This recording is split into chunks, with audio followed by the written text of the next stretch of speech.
Donc évolution de la médecine et de la chirurgie, 1914-1918, et une terrible actualité.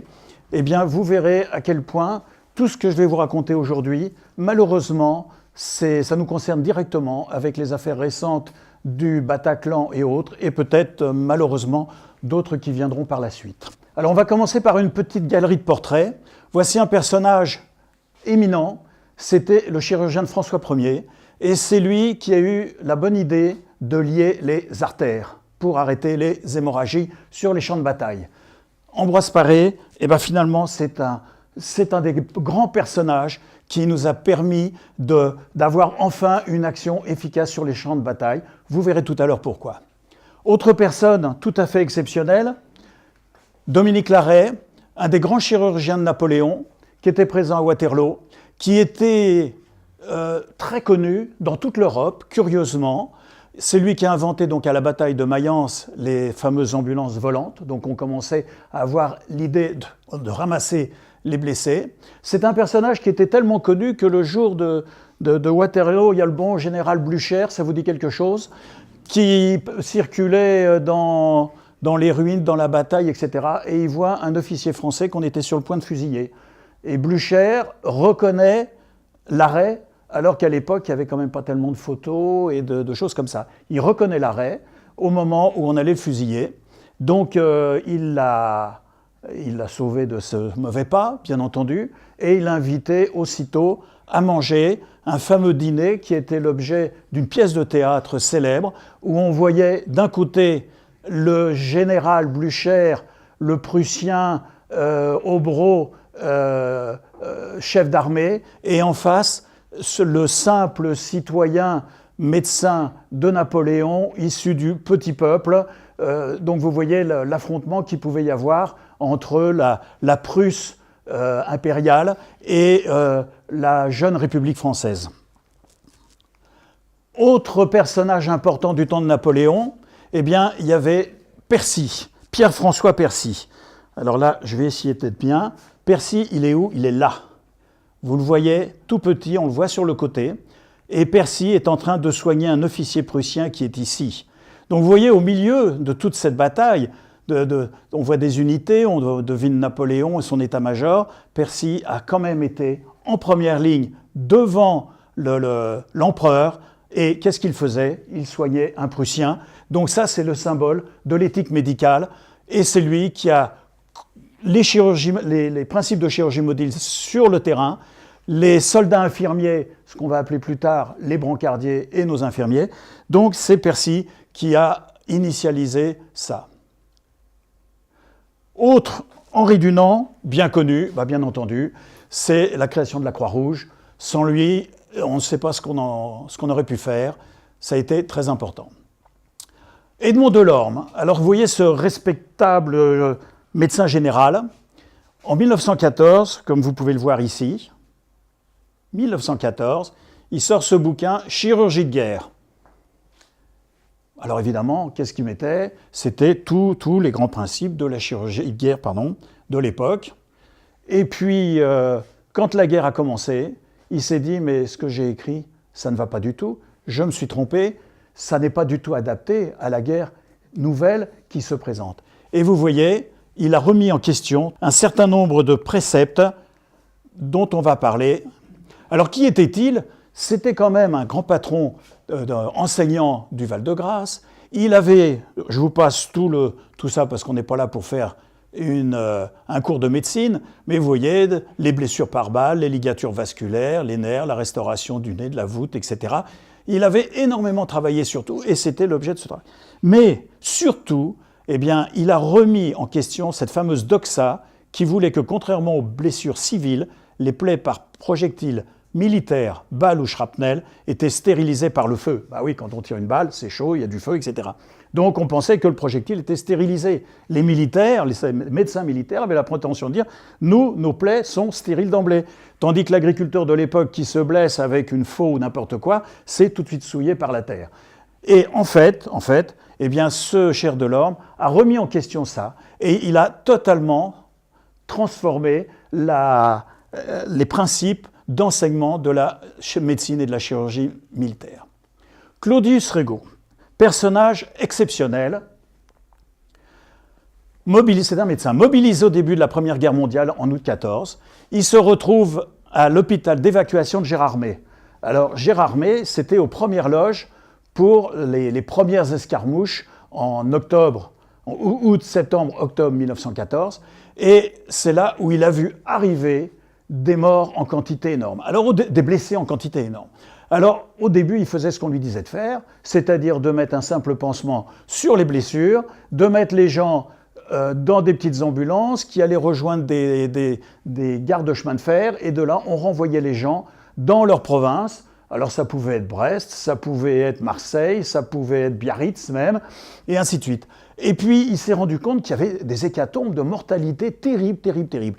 Alors il a pris sur lui l'initiative de garder les gens jusqu'au moment où il avait commencé à les traiter, commencé à parer les plaies, parfois ça ne demandait qu'une semaine, histoire de voir les gens, de faire quelque chose pour eux, qui soit autre chose que de les emballer et de les éjecter au plus vite. Et puis on s'est rendu compte que très rapidement, ces statistiques ont été de loin les meilleures. La mortalité a baissé de façon extraordinaire. Et alors là, début 1915, le président Raymond Poincaré est venu lui remettre la Légion d'honneur, ce qui est très bien, donc ça montre que c'est... Et d'autre part, eh bien, on a décidé d'appliquer entièrement tout ça à tout le système de traitement des blessés dans les armées. Donc, Raymond Poincaré lui dit, au lieu de rester à Gérardmer, venez donc au ministère. Il s'est retrouvé avec Justin Godard, qui est aussi une très grande personnalité, qui était le sous-secrétaire, une très grande personnalité de l'évolution de la médecine et de la chirurgie.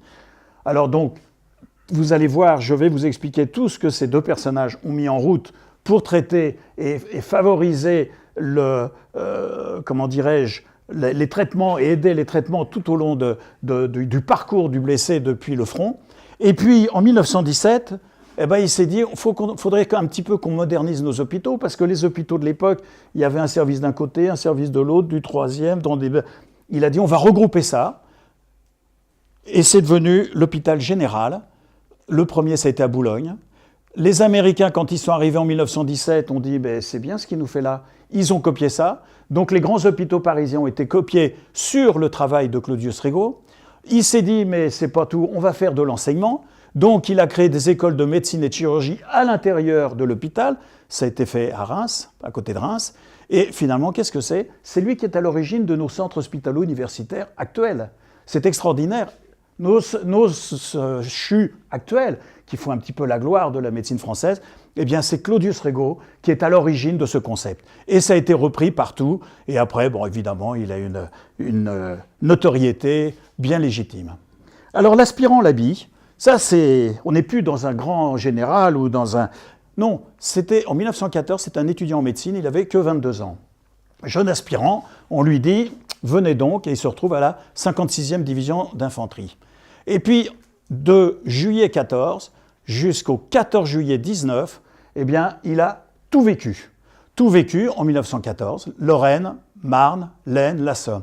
En 15, il était au bataillon du 29-4, comme on dit, régiment d'infanterie, Somme-Champagne. Verdun, la Somme, Chemin des Dames, il a tout fait. En 17, on lui a dit, écoute, t'en as fait beaucoup, on va te mettre un petit peu en recul. Donc on l'a mis dans une AK, je vais vous expliquer ce que c'est, une ambulance chirurgicale. En 1917, donc c'est un peu plus calme, il était à une dizaine de kilomètres du front. Et puis après, il a été à nouveau versé dans l'infanterie, comme ça. Et là, il est tombé 2 fois malade, dont la grippe espagnole, dont on parlera.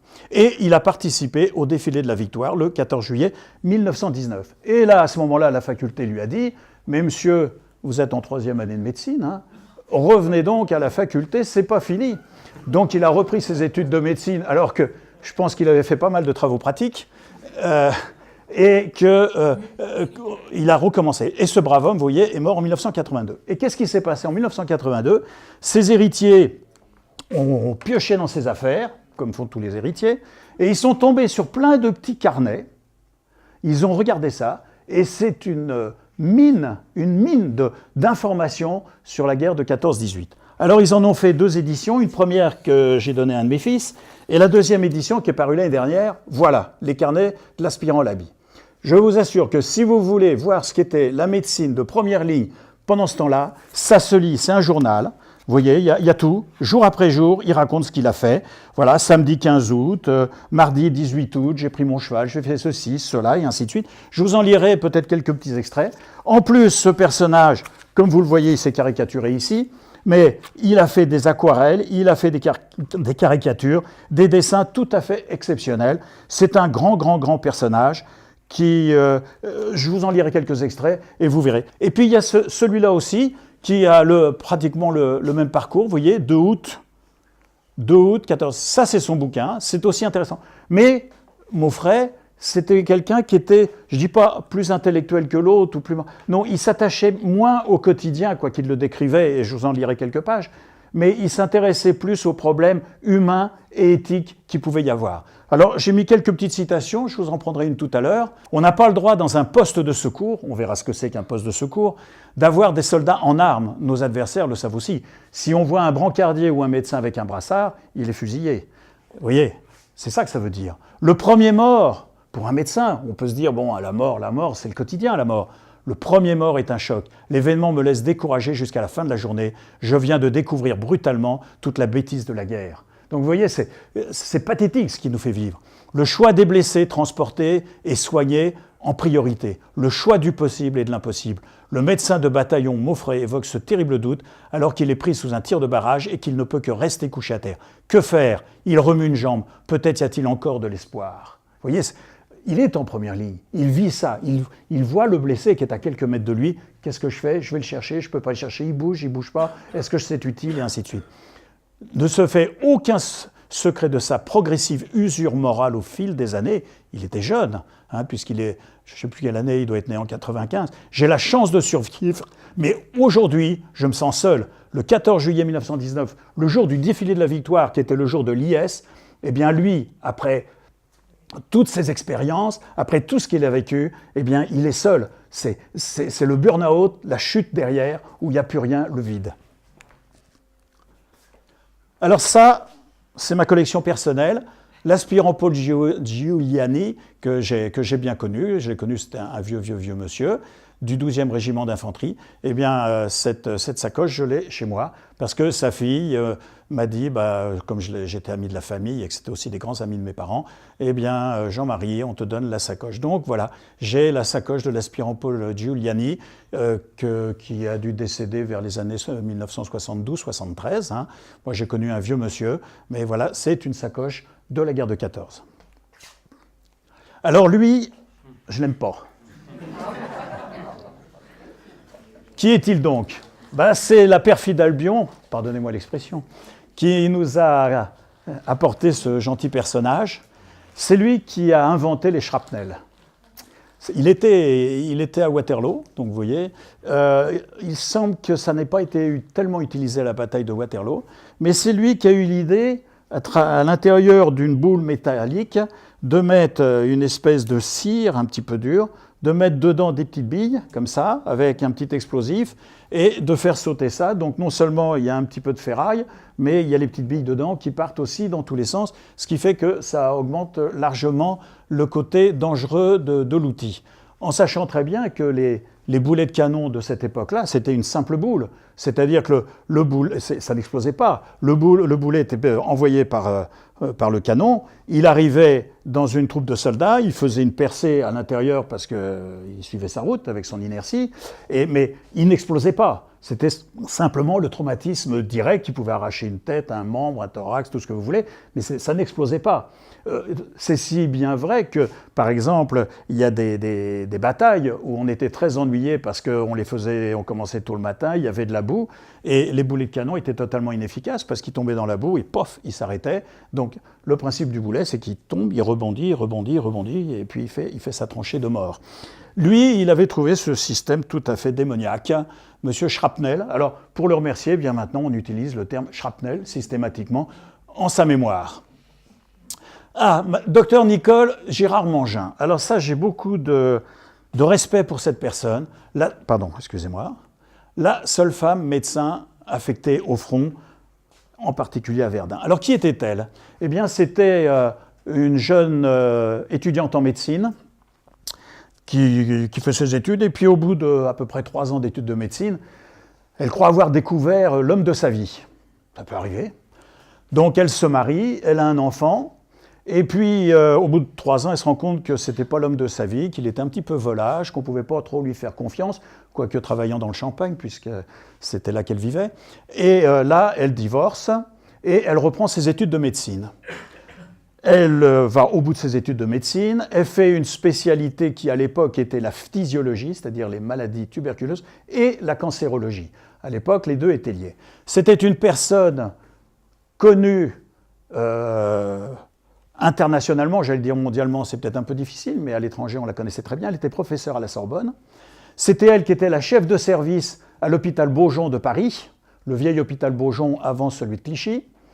Et donc, une personne de très grande qualité. Et exactement le 2 août 1914, elle s'est dit « Oh là là, ça va pas bien mon pays, on a peut-être besoin de médecins ». Et elle va dans un centre de recrutement. Alors elle arrive, vous voyez, avec son chapeau, plume et tout ça, et ainsi de suite. Et puis, elle dit « Ben voilà, je suis médecin, je veux être recruté pour la guerre, c'est mon devoir, ainsi de suite ». Et alors là-dessus, il y a le planton qui lui dit « On ne prend pas les femmes ». Elle a dit « Attendez, vous permettez, vous allez quand même inscrire mon nom ». Alors son nom, je ne sais pas si vous avez vu, mais Nicole Girard Mangin. Et le planton inscrit, Girard c'est devenu Gérard, et Mangin c'est le nom du général Mangin, un des plus grands généraux de la guerre de 14. Alors le planton s'est dit, il ne faut pas que j'ai d'ennui avec le général Mangin, donc je l'inscris. Ça n'a pas manqué, elle reçoit sa feuille de route pour Bourbonne-les-Bains. Alors elle arrive à Bourbonne-les-Bains, elle débarque du train, elle arrive à Bourbonne-les-Bains, elle se présente au médecin-chef, le médecin-chef la regarde arriver avec sa grande robe, son chapeau, son renard, sa mantille, la plume, vous voyez, les talons hauts et ainsi de suite. Elle arrive, il la regarde et puis il dit « J'ai demandé un médecin, je n'ai pas demandé une midinette. Vous êtes là, je vous prends. » Et alors elle s'est trouvée, ce qu'on disait tout à l'heure, Bourbonne-les-Bains, elle a pris de plein fouet les premiers mois de la guerre. Donc d'un seul coup, elle était confrontée avec beaucoup de blessés. En plus, elle s'occupait des soldats qui avaient attrapé la tuberculose, qu'on attrapait dans les tranchées, qui attrapaient le typhus dans les tranchées grâce au pouls. Donc elle s'occupait, elle avait de quoi faire. Et puis là-dessus, on lui a dit, écoutez, on aurait besoin de vous à Verdun. Donc elle se présente à Verdun, à la Citadelle. Là, elle reprend son travail au niveau des typhiques et puis des tuberculeux. Et boum badaboum, le 21 février 1916, ça n'a pas manqué, Verdun bombardé. Elle prend son ambulance, elle remplit son ambulance avec tous les blessés et tous les malades qu'elle avait autour d'elle, elle les amène à Bar-le-Duc, elle revient, elle a fait une noria toute seule comme ça, sous la mitraille, elle a été blessée, elle a eu des éclats qui lui sont arrivés dans le visage, et quand elle a sauvé tous ces malades, elle retourne à Verdun et dit ben, « c'est là que je vais être utile ». Et alors là, elle est restée sur le front de Verdun toute la bataille de Verdun, accompagnée de son chien, Verdun, vous voyez le jeu de mots, avec un grand tablier, avec des poches partout, avec des garrots, des seringues, des pansements, des machins, des trucs. Et c'était devenu la fée de Verdun. Tout le monde l'appréciait, elle arrivait partout, c'était extraordinaire. J'ai lu que cette femme, qui est originaire, comme beaucoup de la campagne, elle allait traire les vaches à côté pour donner à manger à ses malades à l'hôpital. Elle allait casser du bois pour mettre dans le feu pour les réchauffer. Vous voyez, c'est la personne que c'était. Alors, à la fin de la guerre, elle a fait toute la guerre jusqu'en 1919. Et puis, là, elle était démobilisée, elle est rentrée chez elle. Et puis, au printemps 19, on l'a retrouvée morte chez elle. On ne sait pas très bien si c'est le burn-out parce qu'elle avait vu quand même des choses un peu difficiles. On s'est demandé si elle ne se serait pas trouvé un cancer. Toujours est-il qu'il y avait un paquet de médicaments à côté d'elle et elle était inerte. Voici ce qu'elle a écrit. Et ça, c'est fantastique. Il est fort probable que peu d'années, que dis-je, peu de mois après notre victoire, j'aurai un sourire amusé pour mon accoutrement singulier, une pensée critique pour l'affection que je porte à Dain, ma chienne. Ce sera du reste injuste et ridicule. Je dois à ma casquette d'avoir gardé une coiffure correcte, même en dormant sur des brancards, d'avoir tenu des heures sur un siège étroit sans gêner le conducteur. Je dois à mes multiples poches d'avoir toujours son grand tablier, d'avoir toujours possédé les objets de première nécessité, un couteau, un gobelet, un peigne, de la ficelle, un briquet, une lampe électrique, du sucre, du chocolat. Je dois à ma chienne née et élevée là-bas bien des minutes d'oubli. Son attachement désintéressé m'a été doux. Enfin, je dois à mes caducées et à mes brisques. Les brisques, vous savez, c'est les ficelles, comme on dit, hein, à mes brisques, le prestige qu'il m'a fallu parfois auprès des ignorants et des sots. Vous voyez la personne de caractère que c'était. Et alors, pour la remercier, eh bien, notre pays a fait un timbre en son honneur en 2015. Donc là, on la reconnaît très bien, comme sur la photo là-bas. Ici, on la voit avec son chien. Ça, c'est des blessés. Ça, c'est le fort de Douaumont. Ça, c'est sa consultation. Cette photo existe, c'est fait à partir de photos. Et ça, c'est l'ambulance. Et bien, puisqu'on passe à la diapo suivante, voilà. Alors, qu'est-ce qui s'est passé le 22 août 1914? Donc, la guerre a commencé le 3 août. 22 août, vous voyez, il y avait 15 jours ou 3 semaines qu'on était en train de s'étriper. Eh bien, c'est le jour le plus funeste de toute l'histoire de France. C'est le jour où il y a eu le plus de blessés. 27 soldats tués en une seule journée. J'habite à Sannois. 27 000, pardon. 27 000, c'est la population actuelle de Sannois. Une ville comme Sannois en une journée. Et ça s'est passé où? À Rossignol, en Belgique. Donc, c'est sur la route de Neufchâteau. Donc, ici, voilà, ça c'est la Lesse, la petite rivière. Cette grande surface ici, c'est la plaine de Rossignol. Le village, il est ici, vous voyez, dans cette zone verte. La route de Neufchâteau, elle monte ici, tac, là. Et voilà, ici, dans ce joli petit lieu verdoyant actuel, il y a eu 27 000 morts en une journée. C'est tout à fait effrayant. Voilà comment ça s'est passé. Ben, vous voyez ici le village de Rossignol, voilà. Ça s'est passé là-dedans. Et la fameuse route ici, et tout ça s'est transformé en un immense cimetière. Donc vous voyez, 1108 Français inconnus. Donc ça a été vraiment quelque chose de tout à fait monstrueux. Le général qui commandait l'armée française, ce jour-là, s'est suicidé au milieu de la plaine. Alors voilà un petit diagramme qui vous permet de voir un petit peu la mortalité pendant toute la guerre de 14-18. Donc vous voyez ici, Rossignol, c'est là, les 27 000 morts. Vous voyez, le début de la guerre a été terrible au point de vue violence des affrontements et mortalité. 1915, alors là, un petit peu la Somme, un petit peu la Champagne, un petit peu l'Aisne, un petit peu la fin de la Marne, vous voyez, des choses comme ça ici. 1916, Verdun, ça se voit. 1917, Chemin des Dames, plus la Somme, plus... Mais surtout le chemin des Dames, il est ici le chemin des Dames, puisque ça a commencé, si je me souviens bien, en avril, 17 avril.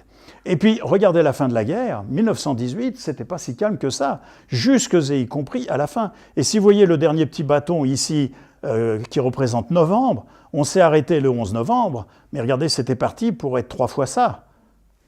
Donc, jusqu'au bout, la guerre a été éminemment violente. Alors voilà les grandes batailles, bon. Et les tués, eh bien voilà, la France, 1 397 000, les morts civils, 300 000, les blessés, 4 millions 2, on en parlera. Regardez les Alliés, 5 millions 6, l'Autriche-Hongrie, 1 million 100.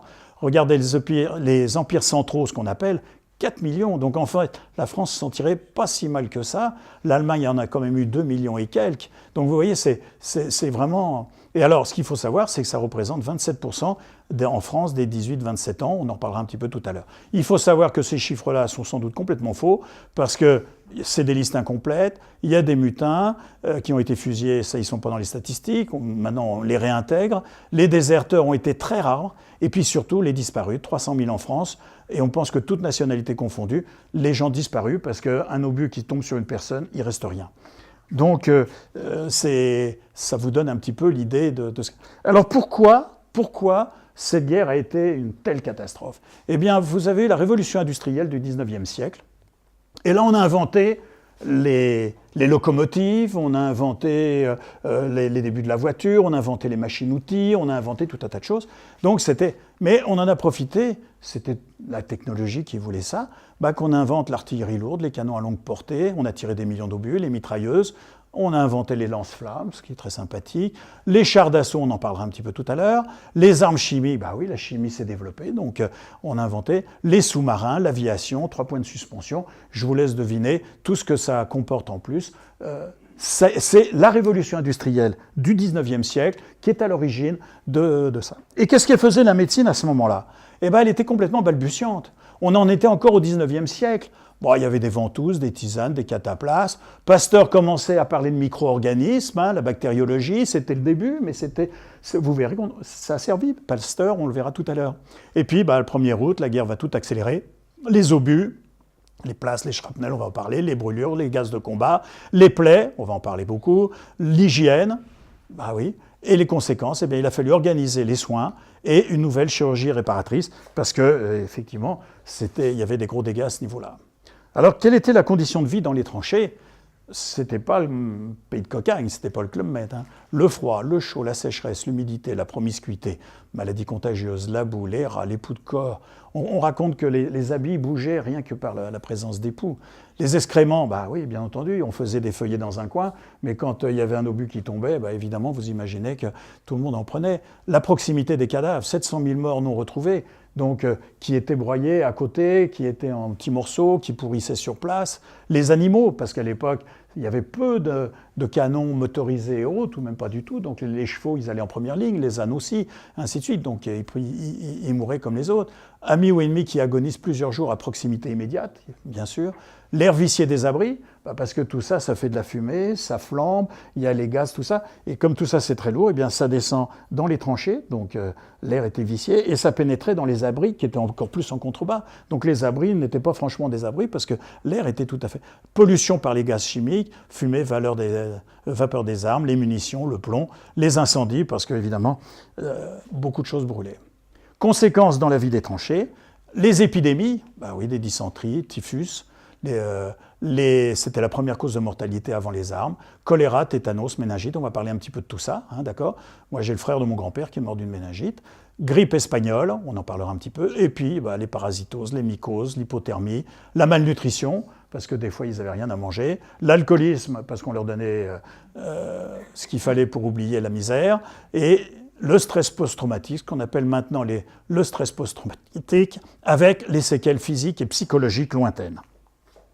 Et les prisonniers de guerre n'étaient pas mieux lotis, sauf que là, il n'y avait pas de projectiles.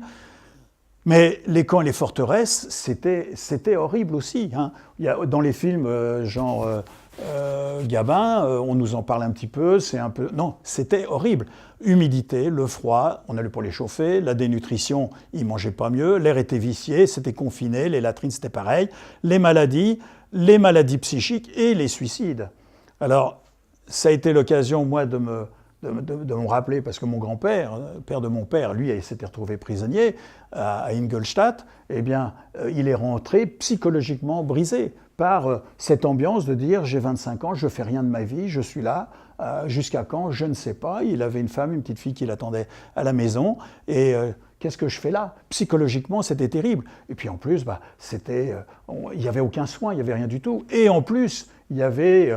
j'allais dire, les gardes-churnes étaient particulièrement sévères, et en particulier vis-à-vis des officiers. Il faut savoir que les officiers, les hommes du rang, ils avaient l'autorisation de travailler de par les accords de la Croix-Rouge, mais pas les officiers. Donc les officiers s'ennuyaient et psychologiquement étaient plus atteints.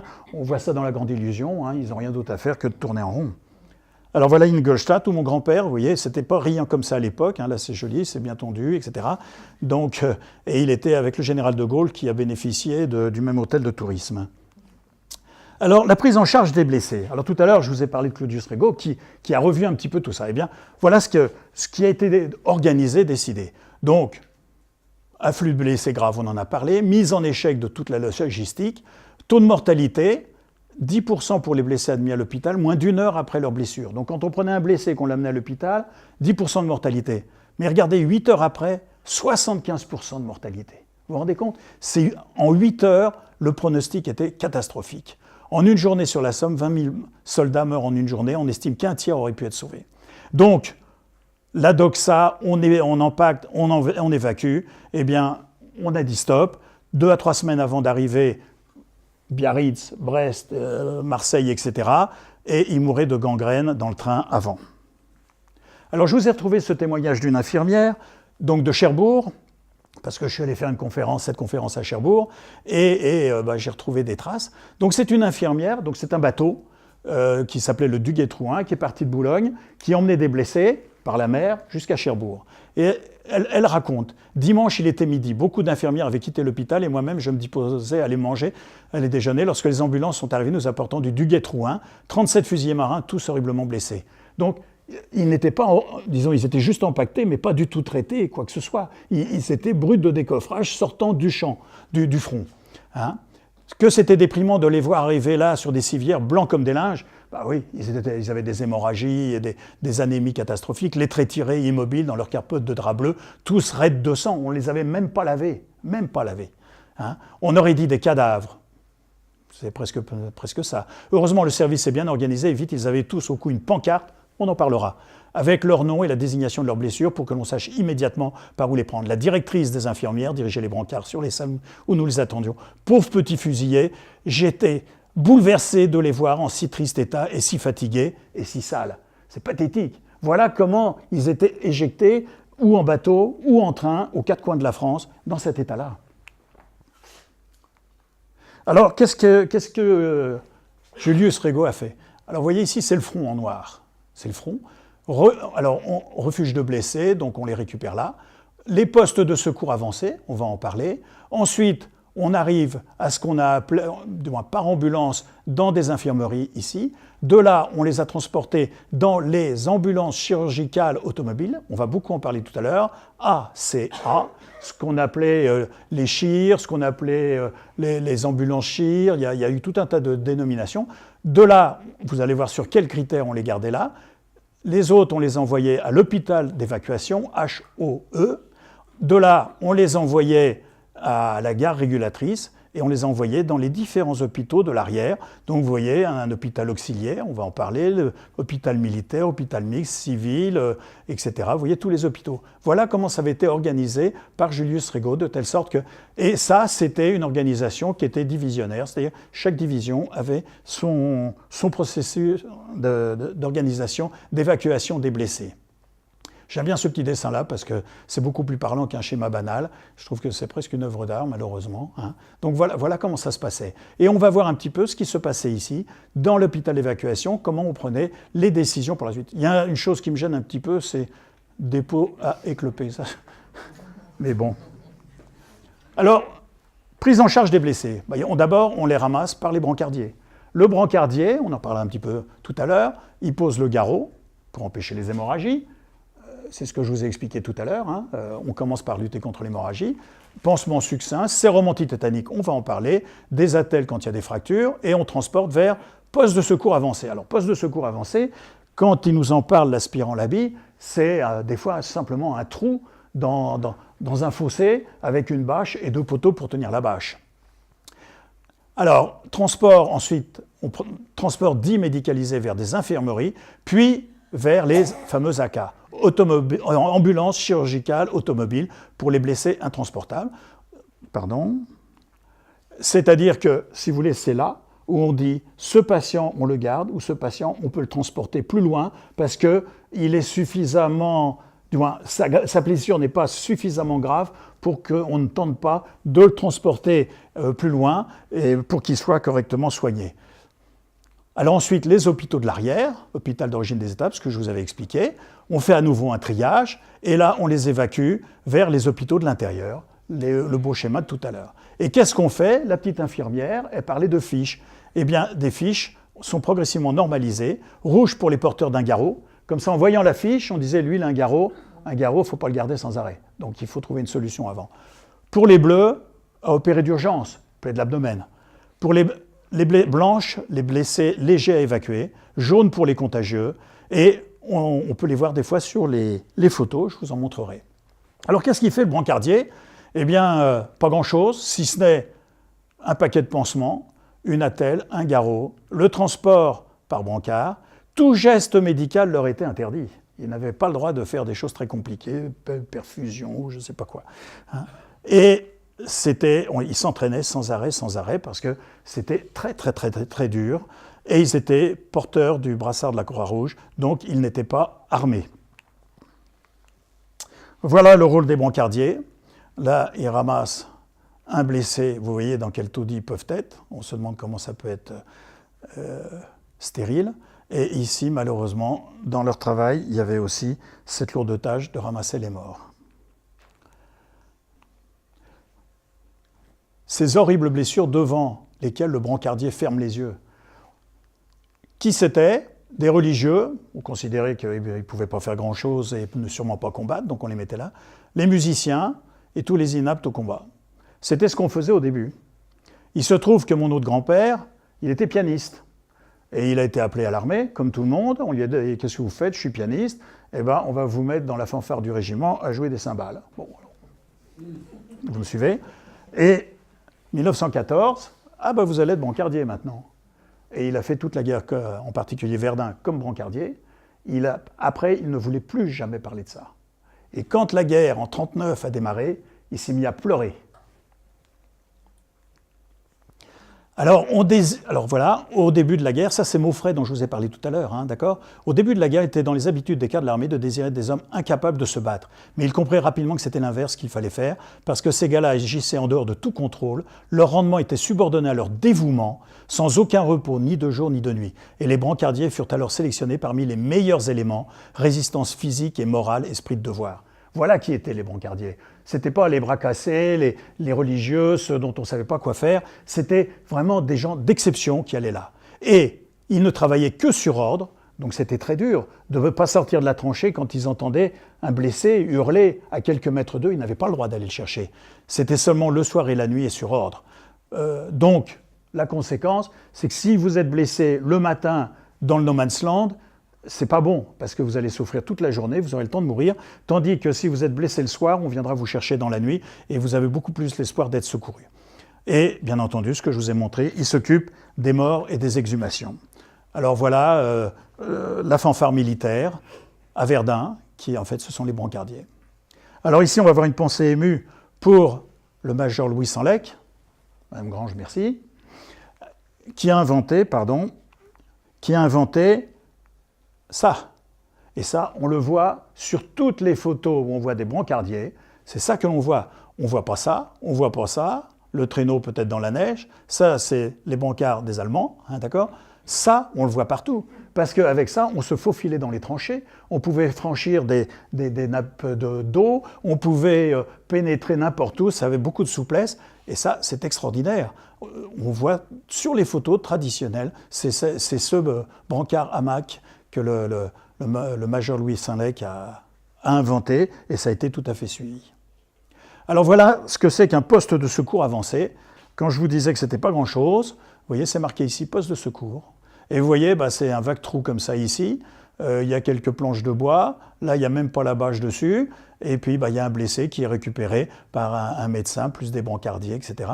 Voilà ce que c'est. Je suis au travail, c'est toujours Maufray, enterré dans le poste de secours au milieu du vacarme assourdissant, parce que là, ils sont calmes, mais au-dessus, il faut imaginer qu'il y a les obus qui circulent. Alors, l'aspirant Laby en a parlé. À Vailly. Alors, Vailly, c'est sur le... Que je vous retrouve la bonne page. 247. Vailly, c'est juste au pied du chemin des Dames. Alors, il est 10 heures. Alors ça se passe le samedi 5 mai 1917, donc il y a quelques mois, plus 100 ans. De 10h à midi, nous subissons un feu de 105 et 210 d'une intensité inouïe, qui fouille tout le fond du ravin. Quelques blessés arrivent, dont 2 blessés Boche, amenés par 15 de leurs camarades. À 10h15, le feu redouble d'intensité. Je vis un quart d'heure, comme je ne m'en souviens pas en avoir vécu d'aussi terrible. Jamais. Vivrai-je 100 ans que je me souviendrai de cet épisode avec effroi. Je viens de penser 3 blessés et explique aux Boches qu'il faut les transporter à l'arrière. Une marmite, c'est-à-dire un shrapnel, une bombe, arrive juste devant la porte du PS, au milieu de nous. Chute à droite, à gauche, je demande à Touilleras, c'est son copain, s'il est blessé, non. Mais le blessé qu'il soigne vient d'avoir un poumon perforé. 4 ou 5 Boches râlent par terre, fumée épaisse, en moins de temps qu'il n'en faut pour le dire, un deuxième obus éclate, un brancardier bertinet tombe à côté de moi, la jambe fracassée. Un autre poilu à 5 mètres est coupé en 2, le ventre seul et les jambes restent, impossible de savoir qui c'est, les intestins sont éparpillés, c'est horrible. Un Boche a les 2 jambes en bouillie à tel point qu'elles forment un véritable nœud simple. Voilà les conditions de pratique de la médecine en première ligne dans ce poste. Ils sont tout à fait exposés.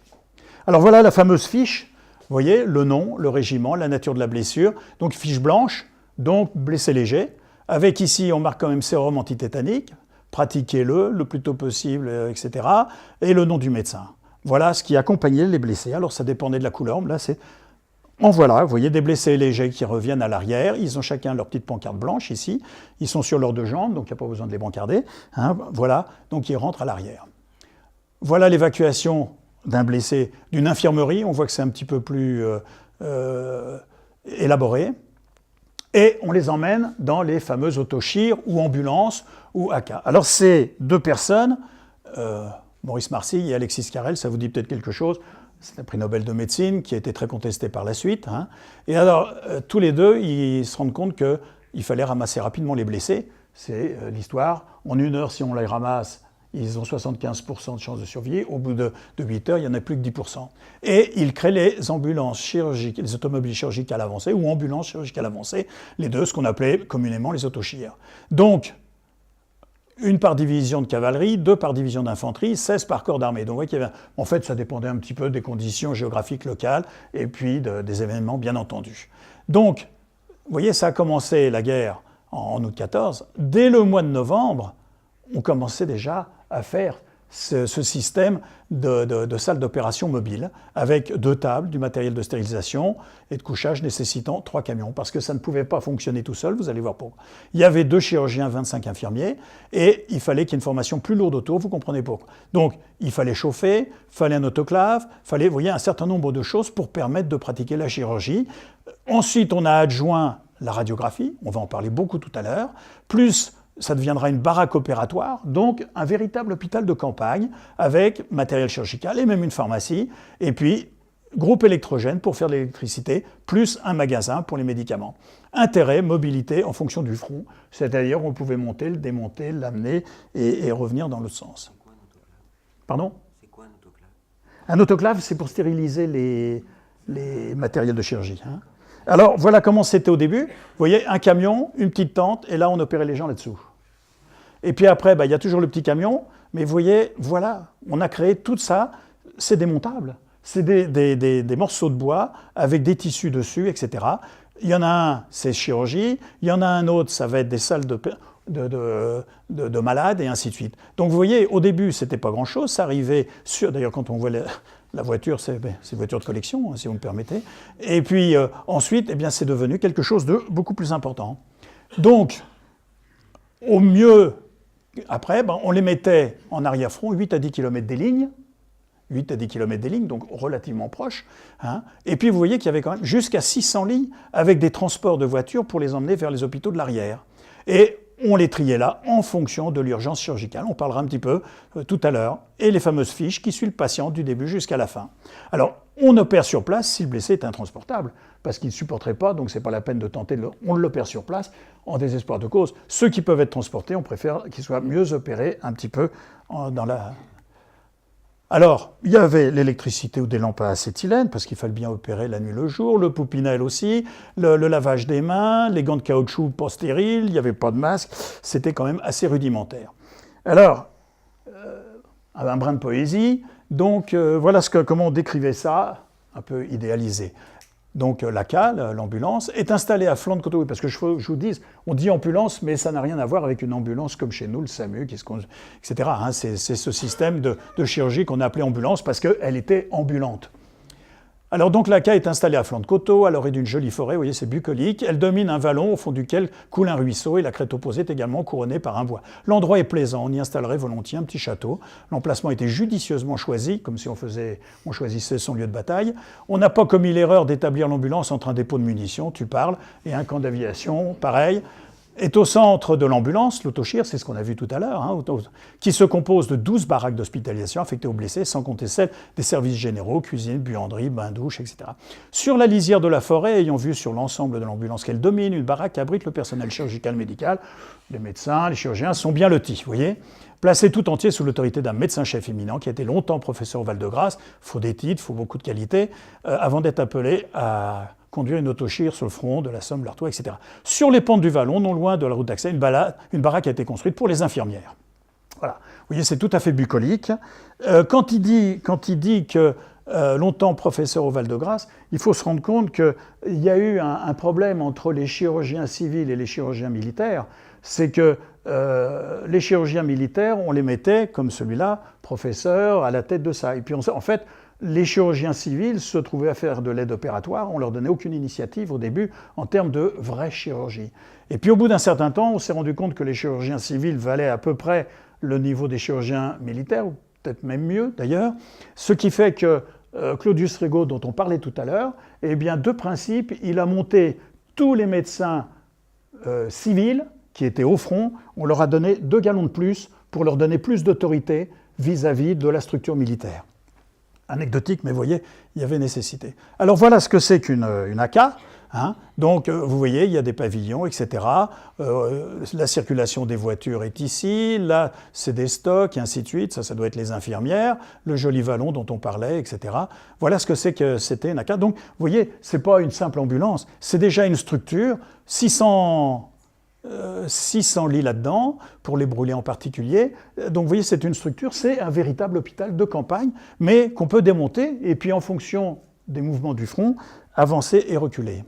Voilà comment c'était à l'intérieur. Donc vous voyez, les masques pas beaucoup, les gants peut-être pas beaucoup plus. Là, vous avez le blessé, vous voyez cette armature, les lampes à acétylène, et ainsi de suite. C'est assez rudimentaire, mais bon, c'est mieux que rien, et il faisait des miracles. Ça, c'est une boîte à outils de l'époque, hein, donc avec malheureusement la scie pour amputer qui est au premier plan. Et Pasteur avait fait comprendre qu'il fallait stériliser tout ça, donc c'était du matériel qui était stérile. Et alors ensuite, on les transportait vers les hôpitaux d'origine des étapes, première étape, deuxième, troisième étape, c'est-à-dire que progressivement on les éloignait du front, ce qui fait que c'était parfois compliqué, parce que lors de Verdun, il y avait la fameuse voie sacrée, et en fonction de la forme du front, c'était très difficile d'adapter l'évacuation de ces blessés, parce que, je vais prendre comme exemple Verdun. Verdun, c'était comme ça, la citadelle, Douaumont, etc., et la voie sacrée. C'était comme ça, les Allemands étaient là, les Français étaient là et là. Vous imaginez bien qu'il fallait amener des soldats tout neufs, des munitions, et il fallait ramener les blessés dans l'autre sens comme ça. Les Allemands, ils étaient là, ils étaient là, ils étaient là, ils étaient là, avec des lignes de chemin de fer dans tous les sens. Donc ils n'avaient pas ce problème d'embouteillage ici, où tout le monde se retrouvait dans le même goulet. Donc il a fallu créer des systèmes de, comment dirais-je, d'organisation de la circulation dans ces lieux. Vous voyez ? Donc l'organisation était régimentaire, c'était très élaboré. Alors, Georges Duhamel, et je crois qu'on doit avoir des gens de l'association, Georges Duhamel donc, a écrit ce livre extraordinaire qui s'appelle « Vie des martyrs ». Hein, sur la couverture du livre, d'ailleurs, il y a la grande photo célèbre de Georges Duhamel, où on le voit debout avec d'autres chirurgiens à côté de lui, à l'hôpital d'origine des étapes, à Verdun, de Baillécourt, hein, c'est à côté de Verdun, où on le voit en salle d'opération, avec le casque sur la tête, parce que c'était quand même risqué. Et vous voyez qu'il a accueilli 6700 blessés du 22 au 26 février 1916, début de la bataille de... Vous imaginez 6700 blessés qui arrivent. C'est 350 lits il avait, et ils étaient donc 5 chirurgiens. Voilà Georges Duhamel, son environnement, pendant cette fameuse bataille de Verdun. Je vous invite à lire « Vie des martyrs », c'est tout à fait exceptionnel. Alors après, on arrive dans les hôpitaux de deuxième ligne, un peu plus loin. Alors vous voyez que l'ambiance est déjà un petit peu plus calme. Hein. Ici, on a notre blessé. Ici, il a une fracture ouverte de la jambe, donc on le met en traction. On en parlera un petit peu tout à l'heure, avec des petits poids. Il y a de nombreuses infirmières qui sont autour de lui, qui s'en occupent. Vous voyez, l'ambiance est quand même plus calme, plus paisible.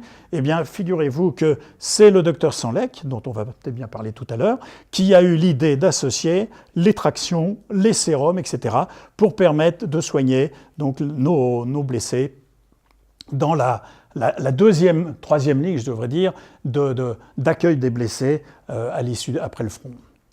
Et puis ensuite, on les transporte. Mais vous voyez l'état de la maison, donc c'est quand même pas un endroit calme. Verdun, dont je vous ai expliqué, voilà la voie sacrée. Vous voyez, une ambulance, Berlier. Dans la voie sacrée, vous voyez, est passé tout ça. Mais là, on la voit toute seule, mais il y avait des norias d'ambulance. Mais dans l'autre sens, vous aviez des camions et puis des soldats à pied qui passaient par là. Donc, ici, il y avait 15 à 20 000 hommes qui passaient par jour. évacué 140 000 blessés dans les 130 premiers jours de la bataille, c'est-à-dire 1000 par jour qui sont passés par là. Et en 6 mois, près de 800 000 évacuations sanitaires ont été faites par là. Donc vous imaginez la complexité que cela pouvait être. Alors ensuite, on les transporte vers l'arrière. Donc vous voyez, c'est les chemins de fer. Donc là, c'est à la gare de Châlons. Alors on voit 2 types de wagons. Ça, c'est pour les blessés qui peuvent s'asseoir ou être debout, qui sont transportables. Et puis ici, vous avez les wagons à bestiaux pour accueillir les gens en brancard, donc, que l'on met ici. Donc ça, c'est la partie avant de les envoyer donc vers les hôpitaux de l'arrière. 1400 hôpitaux en fin de conflit.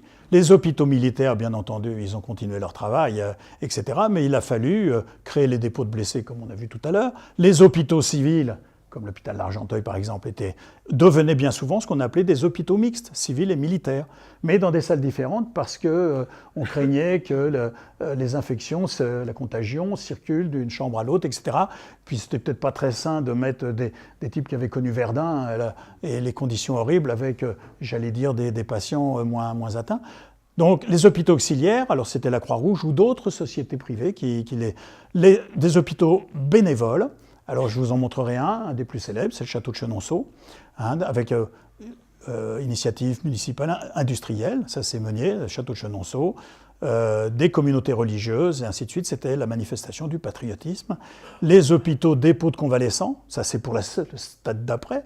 Donc à Sannois, c'était convalescents. Donc il y avait des maisons de convalescence un petit peu partout. Et même dans les pays alliés, donc on n'hésitait pas à envoyer, je vous en parlerai un petit peu à 2 reprises de ça, on envoyait parfois les blessés pour se refaire une santé plus loin. Alors, on va parler de Pontoise, puisqu'on est à Pontoise. Donc Pontoise, eh bien, le premier hôpital militaire de 1914, donc dès le début de la guerre jusqu'à 1916, c'était le collège de Pontoise qu'on appelle Jean-Claude Chabannes, où il y avait 98 professeurs, élèves et anciens élèves qui sont morts pendant la guerre de 14. Donc vous voyez combien un collège comme ici a payé cher. Alors il a été réquisitionné, et puis on a construit dans l'intervalle la fameuse caserne Bossu, qui au début a accueilli, puisque c'était de la cavalerie qui était dedans, on a accueilli les chevaux qui étaient, blessés, avant que ça ne soit transformé en hôpital militaire, et c'est devenu le HC 65. Donc, c'était les chevaux d'abord, vous voyez, réquisitionnés, malades ou blessés, puis c'est devenu hôpital militaire. On s'est dit que les chevaux, ils étaient trop bien lotis dans ces... Donc ça a été affecté à une ambulance, donc pas une ambulance, mais une chire, pardon, excusez-moi, on va un peu vite là, affecté à une ambulance. Et il y avait beaucoup de blessés. Et la preuve qu'il y avait eu beaucoup de blessés, c'est qu'il y avait beaucoup de tombes, soldats français, algériens, marocains, sénégalais, des Italiens et des Allemands.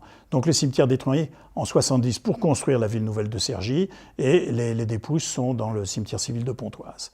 Et donc il a disparu en 1919, et c'est à nouveau le régiment de dragons, le 22e régiment de dragons, qui l'a récupéré. Alors voilà ici le collège. Voilà le premier hôpital. Et ça, voilà la fameuse caserne. Donc de là, en 1918, c'est devenu l'hôpital. Et ça s'est appelé, je ne sais pas, la caserne Bossu. J'imagine que les vieux de Pontoise doivent se souvenir de cet établissement. J'ai un de mes amis d'ailleurs qui a été médecin-chef dedans. Donc voilà comment ça s'est fait. Alors capitaine Bossu, il faut quand même en parler parce que je pense qu'on doit pas, on y est un petit peu oublié. Donc il commandait le 22e régiment de dragons. C'était un excellent cavalier, mais les cavaliers, on les a mis dans les chars. Et oui, parce que la cavalerie n'avait plus trop de raison d'être. Et il a trouvé la mort donc le 16 avril 1917 au chemin des Dames à Berry-au-Lac. Alors Berry-au-Lac, c'est le premier endroit où les chars ont été engagés par l'armée française, et ça s'est soldé d'ailleurs par un petit peu une catastrophe où le capitaine Bossu est mort. Berry-au-Lac, c'est entre Craonne et Reims. Donc vous voyez, c'est là le long de l'Aisne. Alors voilà un autre hôpital avec des patients amputés, vous voyez, donc un hôpital de l'arrière. Il y a une collection de photos comme ça. Celui de Cherbourg, vous voyez, c'était l'hôpital militaire de Cherbourg, donc c'était très très vaste. Je crois qu'il y avait 700 lits là-dedans. Celui de Royaumont, oui, on est Val d'Oise quand même. Donc ça, c'est la grande salle consulaire en bas, d'accord. Non, c'est le réfectoire, ça. 600 lits, et il y a quand même eu 10 000 blessés qui sont passés par Royaumont. Ça, c'est le champ de course d'Enghien, parce qu'il fallait les occuper. Donc voilà, le champ de course d'Enghien, on les voit couchés ici, et puis il y en a d'autres qui sont un peu plus valides dans les tribunes, donc on les occupait pendant leur convalescence. Soisy-sous-Montmorency, donc c'était la maison des Sœurs, rue des Écoles, qui est détruit, ce bâtiment est détruit, hein, d'accord. Mais voilà, c'était l'hôpital auxiliaire 295. Celui d'Argenteuil, qui était un hôpital mixte, ce bâtiment-là, c'est le musée du vieil Argenteuil maintenant. Quand je propose ça à Argenteuil, il me dit « Ah, mais c'est le musée !» Oui, mais c'était l'hôpital à l'époque, qui était l'hôpital civil, qui est devenu hôpital mixte. Ça, c'est celui de Sannois, donc numéro 269, avec le bon docteur Revertega ici, et puis cette infirmière qui est morte au travail à force de soigner ses blessés. Ça, c'est Saint-Leu, ça vous dit quelque chose, ce bâtiment, c'est la maison consulaire qui est dans le centre de Saint-Leu, juste à côté de la mairie est juste à gauche ici. Voilà, on a fait un passage ici pour pouvoir... mais voilà, c'est la maison consulaire qui était l'hôpital numéro 104. Ici, un autre, donc c'est l'abbaye, le monastère de Ménil-Saint-Denis, donc on les voit là, ils sont quand même un peu convalescents. Voilà Chenonceau, probablement le plus célèbre, donc c'est M. Meunier qui a payé de sa poche les soins, 2254, et toujours ici, il y a une plaque avec un drapeau tricolore. C'est la grande salle au-dessus de la rivière, qui est celle qui est en pont, hein, vous voyez. Les péniches étaient réquisitionnés, les bateaux, alors ça c'est le front d'Orient, hein, d'accord, c'est les Dardanelles, en quelque sorte. Donc les bateaux, c'était des bateaux hôpitaux, parce que vous voyez que les hôpitaux étaient quand même peu praticables. À Longwy, il restait pratiquement plus rien de la vieille vie. Donc au total, pendant toute la guerre, il y a eu 5 millions d'évacuations sanitaires. Cause des blessures. Alors on n'imagine pas tout ça. Vous remarquerez que les projectiles d'artillerie, c'est pratiquement 2 tiers, 2 fois plus que les balles. Les grenades, c'est pas beaucoup, curieusement. Les éboulements de tranchées bombardées, 1%, pourquoi pas. La baïonnette, 0,3%. On en parle tellement de charges à la baïonnette et tout. C'était pas si fréquent que ça. C'était pas si fréquent. Entre autres parce qu'ils hésitaient, parce que c'était quand même assez barbare, et que d'autre part, ils n'aimaient pas beaucoup la baïonnette, parce que sur la baïonnette, pour que ça soit efficace, il y a des petits crans. Mais quand votre petit cran est accroché dans le corps de quelqu'un, une côte ou n'importe quoi, vous ne pouvez pas la ressortir facilement. Il faut mettre le pied délicatement pour ressortir son outil. Et donc, on risque d'être la cible d'un autre qui a les mêmes mauvaises idées à votre égard. Ils préféraient les pelles de tranchées, qu'ils affûtaient consciencieusement. Et vous regarderez, il y a plein de films où on les voit chargés avec une pelle à la main. Ce n'est pas pour aller creuser une tranchée, c'est pour remplacer la baïonnette. Alors, il y a des causes non précisées, bien entendu. Mais cette étude ne tient pas compte du nombre de morts immédiates, parce qu'effectivement, ça, c'est les blessés, on répertorie, mais ceux qui meurent sur le terrain, on ne va jamais les autopsier pour savoir de quoi ils sont morts. Donc, possiblement, tous ces chiffres-là sont faux. Ça, c'est les blessés. Les morts, c'est autre chose, et là, on ne sait pas bien. Localisation des blessures. Alors, les pleines membres, vous voyez que ça représente 70%. La tête, 13,5%, dont 500 000 au visage. Ça, c'est important. Le thorax, 10%, le ventre, 5,6%, dont 1/6 pénétrante. Je vous expliquerai pourquoi c'est important. Mais effectivement, à nouveau, on ne tient pas compte des morts immédiates, hein, ou les blessés qu'on a abandonnés sur le terrain, etc. Donc, il faut se méfier. Ces chiffres-là, c'est ce qui est arrivé dans les hôpitaux, etc., qui ont pu faire l'objet de statistiques. Alors, qu'est-ce que c'est qu'une plaie par balle ? Il faut bien que je vous parle un petit peu de la chose militaire, quoi que ça soit pas trop mon boulot. Alors vous voyez, la plaie, elle arrive ici, elle pénètre, elle fait un petit trou qui peut être la taille d'un doigt, comme ça. Et à l'intérieur d'une cuisse, par exemple, eh bien, elle va faire une cavité importante, temporaire ici, et quand la balle va ressortir de l'autre côté, il va y avoir ce qu'on appelle la cavitation permanente. Vous voyez, il y a un trou qui reste au milieu. Alors évidemment, ça broie un petit peu tout ce qu'il y a, du muscle, du nerf, de l'artère, de tout un tas de choses comme ça. Alors vous imaginez que si vous avez une cuisse qui n'est que de cette épaisseur-là, vous allez avoir un petit trou ici, mais ici vous allez avoir un trou qui va être grand comme une assiette. D'où ce qu'on décrit au Bataclan et autres, de gens qui avaient des plaies effrayantes. Voilà pourquoi. Et puis des fois, ça ressort et on voit juste un tout petit trou de sortie. Alors on dit, oh, bah, c'est rien du tout. Non, au milieu, il y a une anfractuosité, une caverne qui peut être gigantesque et qui peut saigner, etc. Sans compter ensuite qu'il y a l'onde qui peut avoir. Voilà, alors ce qui est important, c'est que la balle, supposez qu'elle rentre dans un bras étroit, qu'elle touche rien de particulier, elle va ressortir, ça fait 2 petits trous, c'est pas grand-chose. Si c'est une cuisse plus épaisse, ça va être déjà quelque chose de plus gros. Et si, en cours de route, elle rencontre un os, elle va éclater l'os, et l'os va faire autant de projectiles qui, admettons ici qu'il y a un tibia, tac, ça va faire tout un tas de projectiles. Donc vous imaginez que ça ne sera pas une simple cavité comme ça, mais ça va faire quelque chose de plus important qui même éventuellement va amputer spontanément le membre. Alors, je vous ai parlé des nécessités du garrot, des hémorragies, on en a parlé tout à l'heure. Ça dépend de la vitesse du projectile. Donc, de près, entrer 1 cm, sortie de la taille d'une assiette, je vous ai expliqué, les artères, les nerfs, tout peut être abîmé. À distance, ça donne des plaies moins importantes parce que la balle a perdu de la vitesse, donc elle fait un petit trou et puis elle n'a pas le temps de faire du mal, ou trop de mal, disons. Premier geste, arrêter l'hémorragie, garrot, pansement compressif, etc. Et après, eh ben, on commence à réfléchir pour le reste en se disant, mais qu'est-ce qu'il y a d'autre, qu'est-ce qu'il faut faire, une fracture, il faut l'immobiliser, vous voyez, d'accord ? Alors, les shrapnels, on va penser à M. Shrapnel, hein, bien sûr, et son génie, les obus, les grenades, eh bien, ça avait des trajectoires, c'était pas longitudinal comme une balle, mais ça tournait dans tous les sens, un peu comme une ailette, si vous voulez. Et alors, à ce moment-là, bah, ça créait des orifices multiples, qui coupaient, etc. Et donc, on avait parfois des sections de membres, simplement par un bout de shrapnel qui passait comme ça. Quand on entendait des poilus parler, ils disaient qu'ils préféraient la blessure par balle, c'était un trou, qu'un shrapnel qui pouvait faire des dégâts terribles. Donc toujours arrêter le premier geste, la golden hours. Donc dans la première heure, il faut absolument arrêter l'hémorragie, sinon le pronostic est catastrophique. Et puis il y a les blessures, évidemment. Tous les projectiles, bien sûr, ça brûle, mais les gaz, ça brûle, les incendies, les lance-flammes, puisqu'on a trouvé le moyen d'inventer cet objet, avec leur cortège de souffrances, d'infections, de perte de substances, et les séquelles, ça on le sait très très bien, les séquelles que l'on peut avoir suite à des brûlures. Alors la tête, c'est la partie la plus exposée, bien entendu. Vous remarquez, 77% des blessures en 1914. 80% de décès immédiats. Bien sûr, une balle dans la tête, c'est quand même pas bon. Et alors, il y a le capitaine Adrian, qui en 1915 a inventé le fameux casque Adrian, celui qu'on voit partout. Donc, ça remplace le képi et la cervelière, dont je vous montrerai tout à l'heure. Alors, on a fabriqué, parce qu'on s'est rendu compte que c'était efficace, 55 000 casques par jour. Et on en a vendu à la Serbie et à d'autres pays. C'est pour ça que vous voyez des fois des photos d'autres armées qui ont des casques Adrian. C'est parce que non seulement on en a mis pour nos soldats, mais en plus. Et alors qu'est-ce qui s'est passé ? Ce casque Adrian, on a diminué de 77 à 22% en 1916. Donc vous vous rendez compte, on a divisé par 3, presque par 4, les blessures, uniquement par un casque approprié. Je vous montrerai que les Allemands, ils ont eu les mêmes soucis. Mais il reste le visage.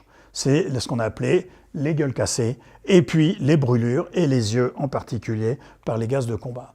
Alors voilà, en 1914, ce qu'ils avaient, vous voyez, il y a le képi, et puis au-dessus, ils ont cette petite cervelière, c'est gentil, vous voyez, posée comme ça, c'est assez discret, moi je trouve. Des fois, ils la mettaient en dessous du képi, c'était plus saillant de mettre le képi au-dessus, mais ils avaient ça, vous voyez. Moi je trouve que c'est dérisoire, quoi. On se demande comment... Je trouve que les chevaliers du Moyen-Âge, ils étaient mieux protégés. Alors voilà le casque Adrian, comme quoi ça peut servir. Voilà un casque de médecin. Alors vous voyez, on voit le caducée là, pardon. On voit le caducée qui est ici. Alors chaque unité avait, par exemple, des fusiliers marins, il y avait une encre de marine, etc. Donc l'unité ici était représentée ici. La chirurgie masculo-faciale, les gueules cassées. Donc vous voyez, il y a quand même eu 3,5 millions de blessés, dont 500 000 au visage. Comme disait Guillaume Apollinaire, qui avait donné, puisqu'il lui-même était une gueule cassée, les plus effrayantes sont celles qui détruisent l'apparence humaine, celle de la face, de l'œil qui sort de l'orbite.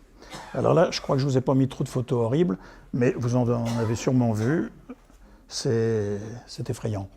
Alors, des fractures, des pertes de substances, il y avait des morceaux qui partaient, bien entendu, un morceau de nez, un morceau de maxillaire, une orbite, etc. Et la chirurgie n'existait pas. Donc, on a pris tous les gens de bonne volonté qui s'y sont mis. Donc on a pris des stomatos, bah oui, il y a des dents, on va prendre les stomatos.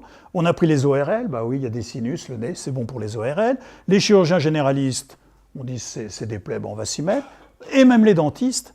Et alors les dentistes, c'est ça qui est assez étonnant, c'est eux qui ont été un petit peu à l'origine de tout un tas de techniques de réparation à partir de greffes osseuses, de greffes de peau, de tissus cutanés à droite, à gauche, pour refaire un nez, pour refaire tout ça. Et redonner surtout une apparence humaine. C'est le début de la chirurgie esthétique, mais vous le savez très bien, il y a eu des séquelles très très nombreuses. Alors Albéric Pont, c'est un chirurgien dentiste, et c'est lui qui a été à l'origine de tout un tas de... Pardon. Alors voilà, Albéric Pont, vous voyez, essayer de redonner un visage humain à ces gens-là. Vous voyez, on voit des choses atroces, etc. Donc avec des prothèses dentaires, avec tout un tas de choses, pour refermer le palais, et ainsi de suite. On mettait donc pâte, la gélatine, des cols, glycérine, on distillait, on mettait des colorants, vermillon, pour redonner de la teinte à la peau, pour que ces gens-là retrouvent leur place dans la société. Alors cette personne-là, Anna, c'est une Américaine qui, au début de la guerre en 14, s'est dit « Oh là là, mais il se passe des choses horribles ». Elle était artiste peintre et sculpteur. Alors avec son patron, ils sont arrivés en France, embauchés par la Croix-Rouge, et là, elle s'est fait un devoir de redonner des visages, entre guillemets, humains à toutes ces personnes-là. Donc en tant que sculpteur, vous voyez, elle avait des moulages, elle demandait aux blessés de lui apporter des photos d'eux d'avant la guerre, et de là, elle leur recréait, à partir de moulages, le visage identique. Ça, je vous invite, vous faites son nom sur YouTube, et vous voyez cette scène-là, et on voit ce pauvre poilu qui va enlever toute cette prothèse qui est accrochée au-dessus de l'oreille, le maxillaire, etc. Et vous voyez qu'en fait, ça recouvre un immense trou avec une bouche béante et une absence de maxillaire inférieur. On voit le film, et ça, vous voyez, c'était accroché, ce personnage. Alors là où je lui en veux à Anna, c'est qu'elle faisait quand même dans la bouche un petit trou pour qu'il puisse fumer une cigarette. Là, je trouve que c'est pas bien. Donc après la guerre, elle est retournée en Amérique, continuer sa vie allègrement, alors que c'est tout à fait exceptionnel ce qu'elle a fait, tant au point de vue humain que psychologique pour nos blessés. Alors les gueules cassées, on est tous d'un âge, pour certains, ce qu'il est. Dans notre jeunesse, il y avait les gueules cassées, je ne sais pas si vous vous souvenez, dans les gares, etc. On voyait la loterie nationale, les gueules cassées, etc. Eh bien, c'est né à ce moment-là, parce qu'on avait besoin de beaucoup d'argent. Donc on a inventé la loterie nationale, ce qui est devenu le loto, pour lever de l'argent, qui encore maintenant est utilisé pour partir à ça. Donc, vous voyez, le loto, la loterie nationale, les gueules cassées, ça a permis de créer 20% des équipements hospitaliers pour prendre en charge tous ces gens-là, en particulier aux Invalides à Paris. Donc vous voyez, même le loto vient de la guerre de 14. Les poumons, les armes chimiques, vous voyez, c'est le symbole de la guerre totale. Donc, alors qu'est-ce qu'on faisait ? Les gaz lacrymogènes, c'est ce qu'on fait pour les étudiants. Puis ensuite, on a fait le dichlore, des choses un peu plus compliquées. Puis, grand virage, 1915, à Ypres en Belgique, 180 obus de gaz moutarde. 10 000 victimes, la fameuse hypérite. Alors, fabrication facile, donc on en a. Des bonbonnes de liquide qui se vaporisent. C'était pas très facile d'usage, ils ont essayé de trouver mieux, ce qu'on appelait les obus. Gaz 2,5 fois plus lourd que l'air, donc ça reste au sol. Donc, on ne peut pas espérer que ça parte dans la nature. Non, ça reste au sol. Ça pénètre dans les tranchées, ça pénètre dans les abris. Donc, vous voyez les dégâts que ça peut faire. Mais l'aspect moutarde, la couleur moutarde, on le voit arriver et on a le temps de mettre son masque.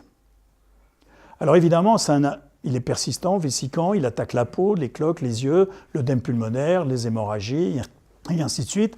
Lésions définitives, douleur abdominale, mort en 4 à 6 semaines. La dernière fois où j'ai présenté ça, j'ai une personne qui m'a dit « Ma grand-mère m'a raconté comment son oncle était mort. » Et c'était exactement ce tableau-là. Et il est mort en 4 à 6 semaines, c'était le délai. Y compris les chevaux et les chiens, bien entendu. Parce que... Alors la parade, c'était très simple. Un chiffon imbibé d'urine.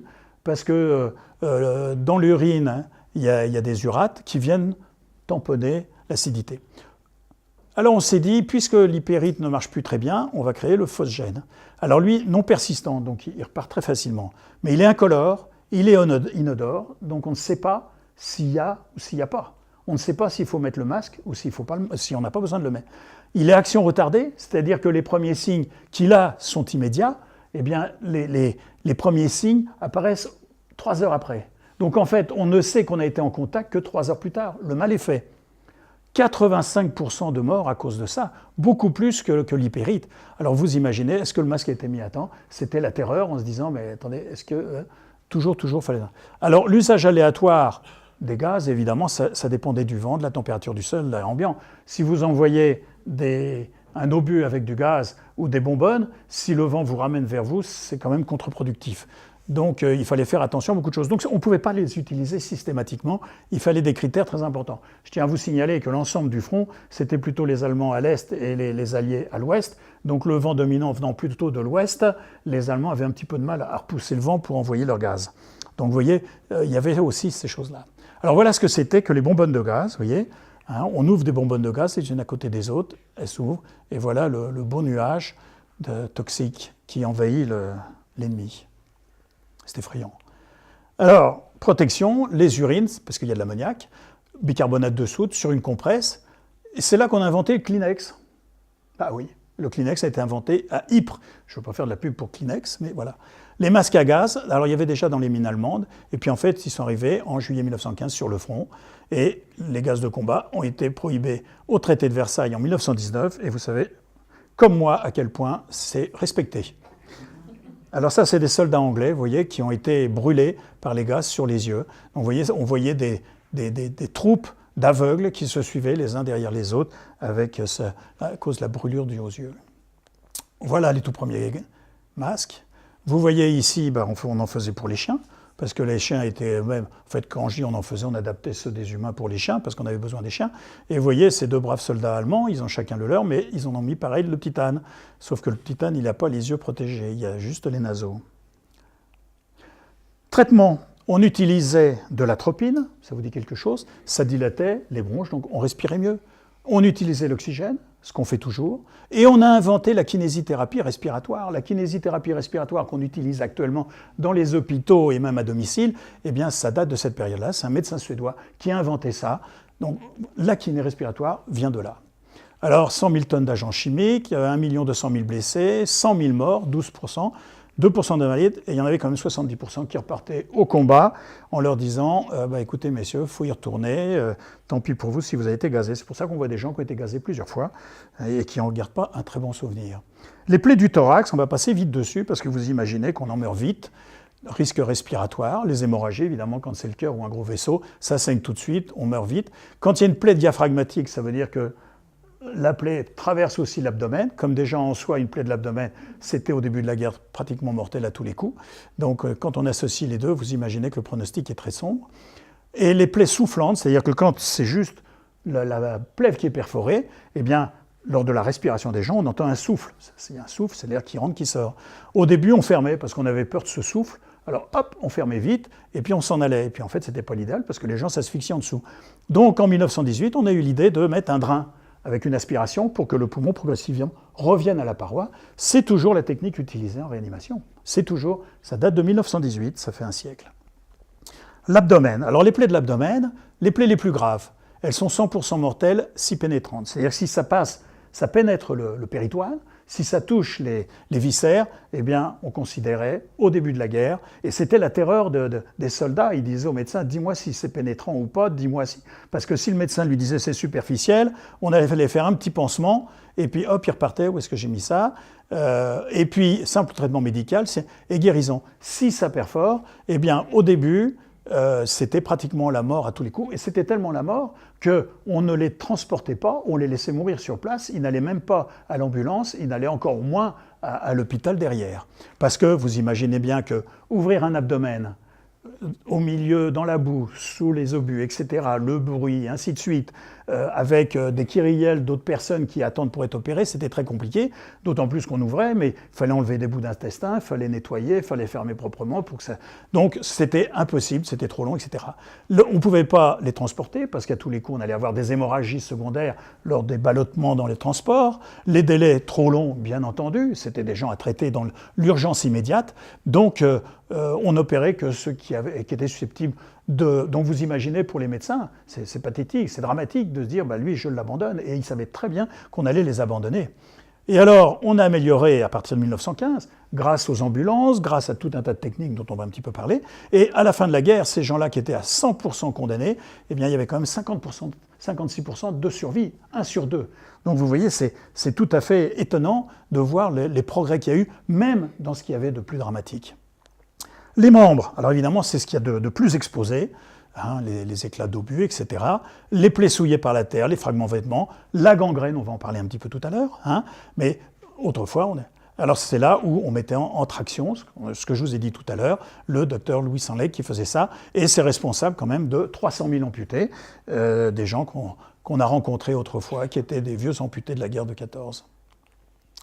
Le pied de tranchée, ça c'est pas très connu, mais vous imaginez que dans une tranchée, on passe beaucoup de temps debout, et quand on passe beaucoup de temps debout, c'est dans la glace, c'est dans la boue, c'est dans les saletés, c'est dans tout ça. Donc les pieds souffraient, les bandes moltières trop serrées, et au bout d'un certain temps, les gens ne sentaient plus rien, c'était anesthésié, ça voulait dire que les nerfs ne fonctionnaient plus. Donc, où ils avaient des douleurs fulgurantes aiguës, des démangeaisons, de l'œdème, des parasites, ils se grattaient, et tout ça, ça demandait qu'à s'infecter et à faire des septicémies. Donc vous voyez, le pied était une porte d'entrée tout à fait favorable pour avoir la catastrophe derrière. Le blast, qu'est-ce que c'est? Eh bien, quand vous avez un obus qui explose, il y a, comment dirais-je, une onde qui se propage. Alors le blast primaire, c'est une violente compression-décompression dans le corps. C'est-à-dire, ça frappe le corps, compression-décompression, et bien sur un certain nombre d'organes, ça va être très mauvais. Vous avez le tympan, ça peut arracher le tympan, les gens deviennent sourds, d'accord?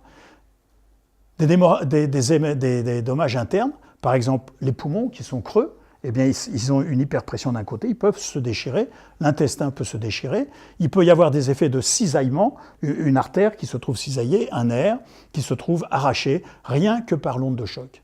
Le blast secondaire, c'est la projection d'éclats, de clous, de morceaux de billes de shrapnel et de tout ça, qui viennent rajouter. Quand vous voyez des corps de victimes, ils ont plein de petits points partout, ils sont polycriblés. C'est bien pour ça que actuellement, nos terroristes, quand ils se font exploser, ils mettent des clous, ils mettent des bouts de ferraille, ils mettent des trucs comme ça. C'est justement pour profiter de cet effet de lésions, de fractures, etc.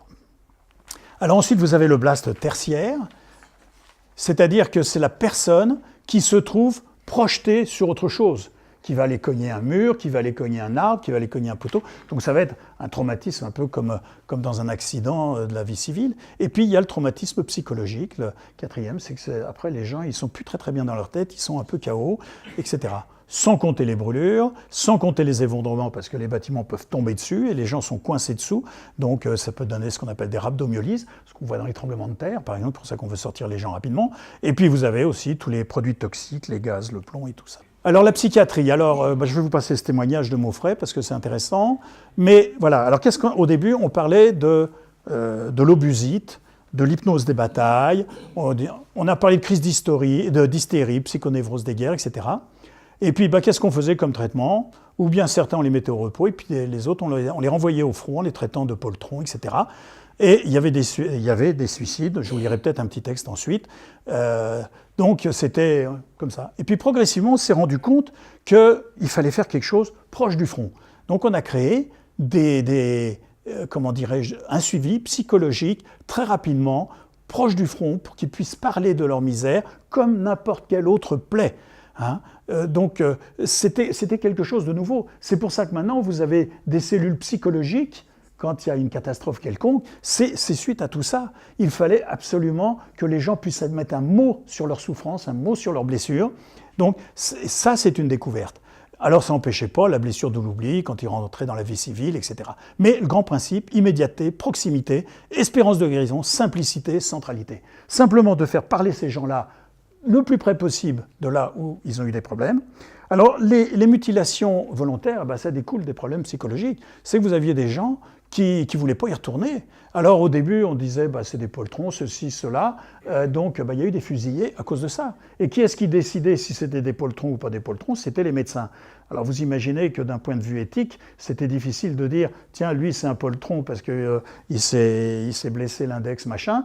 Et puis ça risquait d'être le peloton d'exécution. C'était considéré comme une désertion. Donc, il fallait faire. C'était quand même très difficile, ça posait des problèmes éthiques. Et progressivement, on s'est rendu compte qu'en fait, c'était des actes désespérés.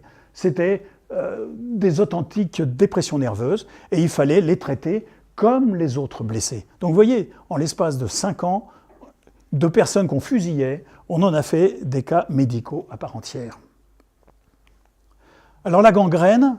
C'est un petit germe, favorisé par les NAM, d'accord. On va passer dessus, sauf qu'on parle ici de la bactériologie moderne. Donc ça, c'est tout de suite les suites de Pasteur, où on s'est rendu compte qu'il y avait un petit germe, ce qu'on appelle entre autres le Clostridium perfringens. Le voici, c'est ce petit bâton. Alors qu'est-ce qu'il a de particulier, ce petit bâton ? Vous voyez celui-ci, eh bien, il est ce qu'on appelle gramme plus, donc il est en violet, mais surtout il est anaérobie. Ça veut dire quoi? Ça veut dire que quand il n'y a pas d'air, il se développe, et quand il y a de l'air, il meurt. Alors au début de la guerre, les tissus dévitalisés, bien sûr, c'était là que ça se produisait, et au début de la guerre, les gens avaient peur, oh là là, la plaie c'est horrible, on la referme, et un pansement, et on éjecte. En fait, si on referme une plaie, l'oxygène ne peut pas arriver. Donc, la pullulation microbienne se fait parce que c'est la raison d'être de ce germe de se proliférer en anaérobie. Et alors, on s'est rendu compte que ça n'allait pas, et maintenant, pardon, je vais un peu vite, mais vous avez ici des techniques, ce qu'on appelle de parage, c'est-à-dire que maintenant, au lieu de fermer, au contraire, on ouvre, on nettoie, on enlève tous les tissus morts, on ouvre largement, et c'est toujours une technique de guerre. On nettoie au liquide de Daquin, vous savez, le liquide rose, ça date de là, inventé en 1915, de la teinture d'iode, la bétadine, et puis on ferme dans un deuxième temps quand c'est parfaitement propre, avec toujours le risque. Alors voilà, Daquin et Carrel, côte à côte, avec leur liquide, le fameux liquide de Daquin. Les amputations, vous voyez un petit peu, ça on va passer. Alors les maladies, il y a une chose importante, c'est que le vaccin antitétanique n'existait pas. Alors qu'est-ce qu'on faisait? On faisait juste du sérum antitétanique qui date de 1892. 4% des blessés meurent du tétanos en 1914. Et puis on a changé de système. Et en fonction de la gravité de la lésion, on faisait des doses importantes et répétées. Vous voyez, on a changé ce système. C'est pour ça que tout à l'heure, je vous disais que le docteur Nicole Girard-Mangin, elle avait plein de seringues de sérum antitétanique parce qu'on faisait tout de suite, dès qu'on arrivait sur le blessé, on lui faisait un sérum antitétanique. Vous voyez? Et alors, on faisait des dosages très élevés, on les répétait régulièrement, et vous voyez que le tétanos qui est passé de 4% à 0,03%, c'est-à-dire 10 000 fois moins. Donc vous vous rendez compte, la technique entre 14 et 18, à quel point ça a changé. Alors je vous passe le reste. La grippe espagnole.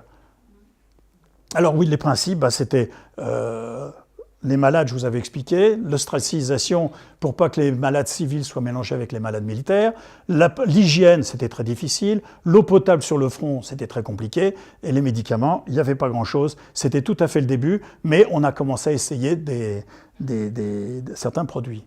La grippe espagnole, c'est l'hiver 18-19, tout à fait en fin de guerre. Et vous voyez, de 20 à 50 millions de personnes dans le monde. On pense qu'il y en a peut-être eu 100 millions, parce qu'on ne comptait pas l'Asie, qui était un pays un petit peu... Et en France, 408 000 morts en France par ça. Ça a été tout à fait énorme. Des jeunes de 20-40 ans, ceux qui avaient survécu à la guerre, il y en avait un certain nombre qui mouraient là. Et pareil, en 4-5 jours après l'apparition des signes cliniques, on voyait les complications et le décès un peu plus tard, parce qu'on n'avait pas beaucoup de moyens de les soigner. L'imagerie médicale, Marie Curie, je ne vais pas vous en faire voilà ce qu'elle a fait. Et alors, au début, elle a eu l'idée de créer des ambulances radiologiques. Donc, avec toujours Claudius Regaud, dont on parlait tout à l'heure, elle a créé donc les premières ambulances qu'on a appelées les petites curies. Alors, elle a pris des appareils de Röntgen, c'est un Allemand, et puis elle les a montés à l'intérieur de ces ambulances, vous allez voir comment c'était, et puis elle a circulé elle-même. Donc il y a eu 1 million de radios qui ont été faites pendant la guerre, dont 1000 par Marie Curie elle-même, et sa fille Irène, pareil, elle l'a accompagnée. Alors voilà M. Röntgen, c'est un Allemand, les Allemands ils n'y ont pas cru, Et le problème, c'est qu'il a fallu réinventer la technologie que l'Allemand avait, mais avec la frontière et la guerre, on ne pouvait pas aller leur acheter leur appareil de Röntgen. Donc il a fallu totalement réinventer cette technologie. Voilà comment c'était, voilà le camion. Vous voyez, la batterie, les fils, l'ampoule de Röntgen, elle est là, vous voyez. Ça passe par ce système électrique, le blessé est ici, et il y a cette petite dame qui regarde à travers le corps où sont les éclats, où sont les balles, et ainsi de suite. Et ça allait sur le front. C'est Marie Curie qui a passé son permis de conduire pour pouvoir conduire ces ambulances. Et voilà une radio faite par Marie Curie, avec la balle dans le thorax et des fractures de côte par où elle a dû passer. L'anesthésie en a profité aussi. Alors, au début, il n'y avait rien en 14. Et vous voyez, les Américains, en 1917, ils ont amené le protoxyde d'azote. C'est toujours utilisé. Avec des appareils pour respirer, je vais vous en montrer un. Voilà, ça vous rappelle quelque chose? Eh bien, ça date de là. C'est toujours utilisé. Les transfusions sanguines, on avait juste les groupes ABO. Le résus n'était pas connu. Et en 1914, 16 octobre, on a fait la première transfusion de bras à bras. Et c'était un succès. On a respecté les groupes sanguins. Heureusement, les résus ont bien fonctionné. Sinon, c'était une catastrophe et on n'aurait peut-être pas continué. Coup de chance, ça a marché. Et en 1915, il y a un médecin belge de l'Institut Solvay qui a dit « mais il faut conserver le sang, il ne faut pas qu'il se coagule tout de suite, etc. » Et il a essayé tout un tas de produits et le citrate de soude a permis d'empêcher la coagulation. Quand vous allez faire une prise de sang, on recueille sur citrate pour pas qu'il coagule. C'est toujours le même produit qui est utilisé. C'est merveilleux. Voilà la première transfusion de bras à bras, avec le médecin au milieu qui a un petit appareil pour... Kinésithérapie, on en a parlé de la kinésithérapie tout à l'heure. Je ferai simplement remarquer que la rééducation avait un caractère obligatoire. Et si le blessé ne se soumettait pas à la rééducation qui donnait des résultats extraordinaires, 65 à 75, eh bien, on lui retirait ses indemnités d'anciens combattants parce que ça voulait dire qu'il ne voulait pas se soigner. Donc, on ne paye que les malades, les blessés qui veulent bien se soigner. Personnel médical, 26 000 médecins au total, 68 000 infirmières, et je vous ai mis rôle et à l'arrière. C'est un métier nouveau qui est apparu en 14-18. Avant, c'était les religieuses qui faisaient ce boulot. Eh bien, le métier d'infirmière a été inventé pendant la Grande Guerre. Voilà comment c'était. Des infirmières, Aubonne, Enghien, Saint-Gratien, Soisy, c'est le Val d'Oise. Alors, Edith Cavell, personne extraordinaire, c'était une infirmière anglaise, qui était venue d'abord à La Panne et puis ensuite à Bruxelles. Bruxelles, parce qu'on considérait que les infirmières anglaises étaient les meilleures, donc elle était arrivée. Et à Bruxelles, les Allemands ont occupé, et elle a continué à travailler. Elle a fait une école d'infirmière dans un hôpital à Bruxelles, et elle s'occupait de blessés. Et elle a eu, parce qu'elle était dans les services d'espionnage anglais, mais il ne faut pas le dire, elle a eu l'idée sournoise de créer un réseau de résistants. Et les blessés qui enfin étaient convalescents, en douce, elle les envoyait en Hollande, pays neutre à l'époque, pour qu'ils retrouvent la liberté de l'autre côté. Ça s'est su, et un jour, elle a été arrêtée avec tout son réseau, donc une quinzaine de personnes, et elle a été fusillée, donc en 1915, pardon. Elle a été fusillée en 1915 à Bruxelles, et enterrée là. Et après la guerre, eh bien, on a rapatrié sa dépouille en Angleterre. Elle a eu droit à des obsèques nationales à l'abbaye de Westminster, menées par le roi George V. Et depuis, elle est enterrée au chevet de la cathédrale de Norwich, d'où elle était originaire. Alors cette personne, je l'aime bien parce que c'était une soprane de l'Opéra Comique de Paris. Et puis elle s'est dit, je serais encore un peu plus utile si je devenais infirmière. Là, voilà, vous voyez, elle était mignonne à gauche, hein, dans sa belle tenue. Et puis voilà, c'est moins saillant quand même. Hein, là. Voilà la fée de Verdun. Et elle a très mal fini, on l'a retrouvée assassinée en 1953. Alors en Allemagne, c'était pareil. Je vais passer vite. Regardez, les Allemands, ils avaient de la chance parce qu'ils récupéraient les hôpitaux militaires français. Ici, c'est des trains français dans une station française. Ici, vous avez, je vous ai parlé des casques. Un casque allemand, vous imaginez que s'ils mettaient la tête au-dessus de la tranchée, on tirait 10 cm en dessus, et non seulement c'était l'aigle qui prenait, mais la tête derrière. Et alors ils se sont rendus compte que ça n'allait pas, et ils ont inventé ces fameux casques, qui de sinistre mémoire d'ailleurs, mais qui étaient beaucoup plus efficaces. Cette petite boîte, je vous la montrerai, elle est ici, c'est la boîte d'un chirurgien allemand de première ligne, je le voulais apporter. On va passer ça. On pouvait envoyer des soldats en convalescence en Suisse, à Lézin. Ça ressemble un peu au Club Méditerranée. Alors voilà ici un malade en 1914, il mourait d'hémorragie sur le champ de bataille ou gangrène avant d'arriver chez lui. En 15, il était amputé. En 16, il gardait sa jambe mais handicapé. En 18, il pouvait espérer marcher. Voilà le symbole du progrès. Bilan de la guerre, on va passer. Ça, c'est une fiche d'un mort. Je vous ferai remarquer là-dessus, répartition des tués. Regardez l'infanterie. C'était pas le truc à fréquenter. Et le Val d'Oise. Alors le Val d'Oise, avant qu'il ne soit, du moins avant que l'argent, il y avait eu quand même 8421 tués dans le Val d'Oise, 10% de la population masculine, et 20% c'est chez les 20-40 ans. Ce qui vaut à une victime pour 23 habitants, la moyenne nationale étant 28. Donc le Val d'Oise a été un pays qui a beaucoup souffert de la guerre. Bon, avant il y avait 200 000 habitants, 1,2 million. Vous imaginez ce que ça peut faire maintenant. Service de santé, on va pas en parler. Je vous passe ça. Alors voilà, conclusion. Les gueules cassées, progrès majeur de la médecine 20e siècle. Vous voyez, on a inventé les armes, les gaz, mais la radiologie, mais les hôpitaux, mais la chirurgie, mais le métier de brancardier, mais l'infectiologie pour la gangrène gazeuse, les soins infirmiers, l'infirmière, la psychiatrie, tout a évolué très très vite.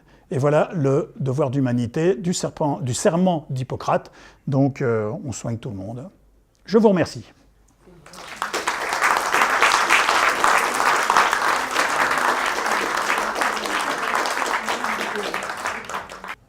Bonjour. J'ai lu sur des carnets de soldats que la vaccination contre la diphtérie ou la typhoïde, je ne sais plus, était très grave parce que ça rendait très malade et qu'il y avait même des soldats qui mouraient de la vaccination. Vous savez, c'était pas purifié comme on a maintenant. Hein. Le sérum antitétanique était systématique. Le reste, c'était vraiment le b.a.-ba, c'était le début, c'était tout ça. Je vous ferai remarquer que le vaccin antitétanique n'est apparu qu'en 1922. Le vaccin antitétanique a totalement transformé l'espérance de vie des gens blessés dans les guerres militaires ou civiles ultérieures. Hein. Mais on est en pleine période de progrès. Regardez-nous le vaccin antitétanique qu'on faisait ou le DTT-AB qu'on avait. En un temps, ça nous faisait des trucs comme ça et puis maintenant c'est bien toléré, on les fait aux nourrissons. Il y a des techniques de purification et autres. Là, on faisait ça avec du sérum de cheval et des choses un peu hard, disons. Hein. Question ? S'est-on penché sur l'état psychologique des généraux français qui envoyaient tous ces gens à la mort? Ça, c'est la question qu'il ne fallait pas me poser. Je crois que là-dessus, on a chacun notre jugement. L'histoire est assez sévère pour certains, comme Nivelle, au chemin des dames en particulier. L'histoire est plutôt favorable à d'autres, comme Pétain, mais la suite de l'histoire leur a été moins favorable. Il n'y a pas eu de progrès. Le maréchal Joffre, qui était généralissime en début de guerre, a traversé toute la guerre, quoique terriblement critiqué, controversé, mais sûr de lui, absolument sûr de lui, à telle enseigne qu'une ou deux fois on l'a mis de côté, parce qu'en fait il avait de la chance, Joffre, il avait l'état-major qui le soutenait très fort, mais la Chambre des députés qui était moins favorable. Et parce que il y avait le respect de la chose militaire, bien entendu.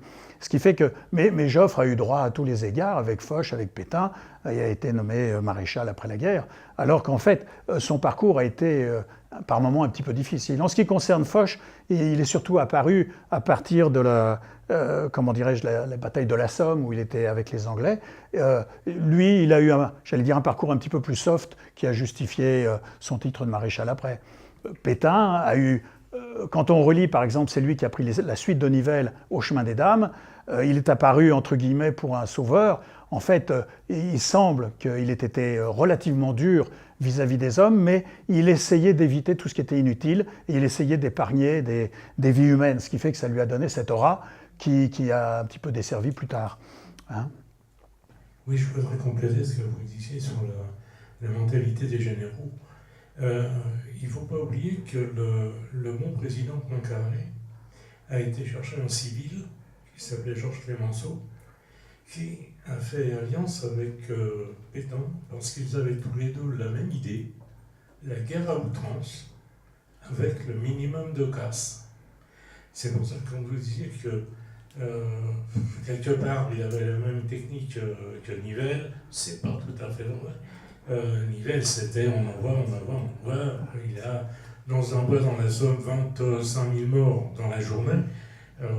Bon, on passe un peu ça sous silence, mais les gens comme... c'est les civils, finalement, qui sont devenus très importants par rapport aux militaires. Et quant à Foch, il apparaît un petit peu en retrait. Il est par contre très important parce qu'avant la guerre, il a commencé à entretenir des liens très forts avec le président des États-Unis. Et durant la guerre de 14, il a été 4 fois aux États-Unis. Et la 4e, il a réussi à convaincre le président américain de faire venir 2 millions d'hommes sur le sol français, ainsi que des chars. Il ne faut quand même pas oublier qu'on a vu apparaître, à l'arrivée des Américains, des chars, chose qu'on n'avait pas l'habitude d'avoir. Mais effectivement, ce sont quand même les civils qui ont pris la main sur les militaires. C'est pour ça que l'esprit, puis les généraux, on était encore à la guerre de 70 pour ça. Vous voyez comme quoi un historien dépasse les qualités et les connaissances d'un médecin. Hein. Oui, vous nous avez brossé l'évolution en fait, de la médecine militaire, là. Je pense pour l'armée française essentiellement. Est-ce que c'était comparable pour les autres pays Alors, je suis passé vite. Les Allemands, il devait y avoir quand même une certaine perméabilité, etc. Je suis passé vite dessus, vous l'avez vu, mais ils avaient repris pratiquement... ou c'est peut-être nous qui les avions copiés, je ne sais pas, hein, mais un peu le même principe, à partir du front jusque dans les hôpitaux. Simplement, ils avaient un énorme avantage, c'est qu'ils occupaient toute une partie de la France, avec tous les... Et puis c'était une partie qui était fortement militarisée, il y avait plein de places fortes, il y avait plein d'hôpitaux militaires, il y avait des hôpitaux... Donc, ils a été tout à leur aise pour occuper, au sens propre du terme, pour occuper toute cette partie-là. Pour le reste... Pour ce que j'en ai su, parce que je me suis plutôt centré sur le côté français, mais vous voyez, le casque, ils ont eu les mêmes problèmes, parce que le casque à pointe en carton, bouilli, c'est quand même pas génial. Ils ont résolu ce problème-là. La radio, ils n'avaient pas compris que Röntgen leur avait amené une découverte exceptionnelle, qui leur aurait permis beaucoup d'ennuis en moins, ce qui peut peut-être expliquer aussi une mortalité plus importante chez eux qu'en France, parce qu'on a eu la chance d'avoir un certain nombre de choses. Peut-être que la présence de Pasteur en France nous a permis aussi d'avoir une recherche bactériologique qui fait qu'on a été plus efficace pour rechercher certaines choses. Je crois qu'au niveau de la misère, du drame, etc., faire des comparaisons, c'est aussi peut-être un petit peu difficile, parce que ça dépendait aussi. Les lance-flammes allemands étaient plus efficaces que les lance-flammes français, du moins au début. Les canons, finalement... ils avaient des bombes énormes, etc.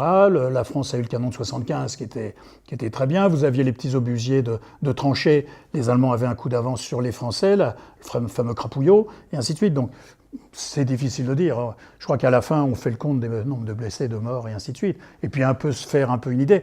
Non, ce qui est intéressant, c'est que, si vous voulez, le processus d'évacuation des blessés, ils ont repris à peu près, parce qu'ils sont tombés sur le même problème, eux aussi.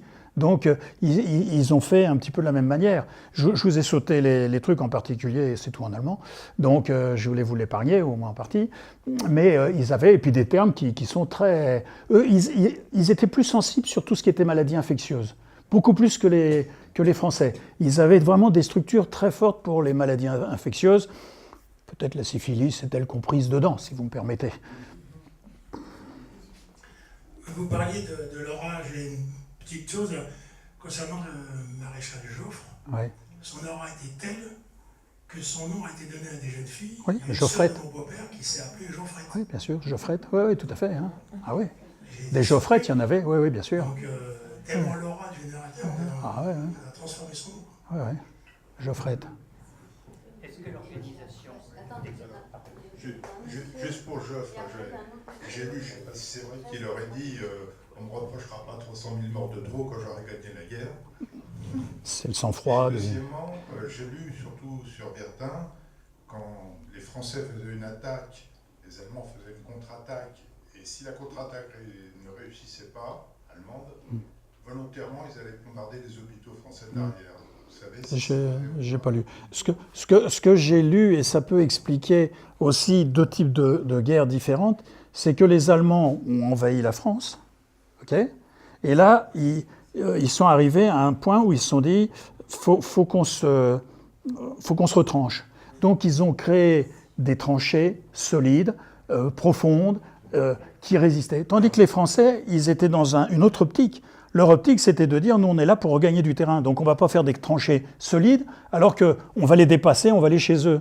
Donc, ce qui fait que l'artillerie allemande était certainement beaucoup plus efficace. Et ça, quand on lit les rapports de Chemin des Dames ou de Verdun, on s'aperçoit que leur artillerie détruisait beaucoup plus facilement les tranchées françaises parce qu'elles étaient très très fragiles, il y avait rien. Les tranchées allemandes prenaient le Chemin des Dames, ils étaient dans les grottes, ils étaient dans les creutes, pardon, ils étaient dans tout ça. Et là, ils étaient tranquilles parce qu'il y avait 7 mètres de terre au-dessus, on pouvait faire tout ce qu'on voulait, ça ne bougeait pas. Oui, alors je voulais ajouter des choses sur le Val d'Oise. À propos de Royaumont, des choses que vous savez, docteur, bien évidemment, mais puisqu'on est en présence de gens qui sont en Val d'Oise, à propos de Royaumont. Royaumont, c'est donc des femmes qui ont soigné, uniquement des femmes, qui est donc 36 médecins qui se sont suivis les unes après les autres, 36 médecins et plus de 100 infirmières et aides-soignantes, plus des aides de toutes sortes, que des femmes qui venaient d'Écosse et qui venaient du système des suffragettes au départ, suffragistes, suffragettes, et au début c'est ce mouvement-là qui a financé toutes les installations qui ont été faites à Royaumont, puisque M. Gouin avait laissé son abbaye, mais elle était quasi inutilisable. Il a fallu travailler pendant près de 2 mois et demi ces femmes-là, qui étaient des dames de la bourgeoisie, pour que ça soit utilisable comme hôpital, puisque les Anglais avaient refusé d'utiliser des femmes, et les Français ont accepté la Croix-Rouge française. Il y a eu d'ailleurs 10 000 hôpitaux auxiliaires en France, 10 000 hôpitaux auxiliaires, souvent provisoires, recensés par un monsieur qui s'appelle Philippe Ollier, O2L-I-E-R. Cherchez dans Internet, vous trouverez beaucoup de choses grâce à monsieur Ollier. Et enfin, ces infirmières de Royaumont, eh bien que femmes, elles étaient à la pointe du progrès, en particulier pour lutter contre la gangrène. Et elles ont été appuyées par un professeur de l'Institut Pasteur qui les a pris au sérieux et qui même servi de Royaumont pour faire des essais de toutes sortes. Alors on pourrait encore dire beaucoup, elle conduisait le centre de tri était à Creil, et elle faisait Creil-Royaumont. Enfin c'est quand même extrêmement intéressant. Les Cahiers de Chantilly ont fait un article en 2014 d'une 20aine de pages, très bien. Et la Société historique de Pontoise a fait un article aussi sur Royaumont en 2016, l'année dernière. Tout ça, ce sont des articles de 15 à 20 pages, mais qui donnent vraiment l'essentiel. Merci. Alors, je tiens à vous dire que, encore maintenant, les infirmières sont les meilleures pour soigner des plaies, meilleures que les chirurgiens eux-mêmes, parce qu'elles ont la pratique, etc. Merci bien.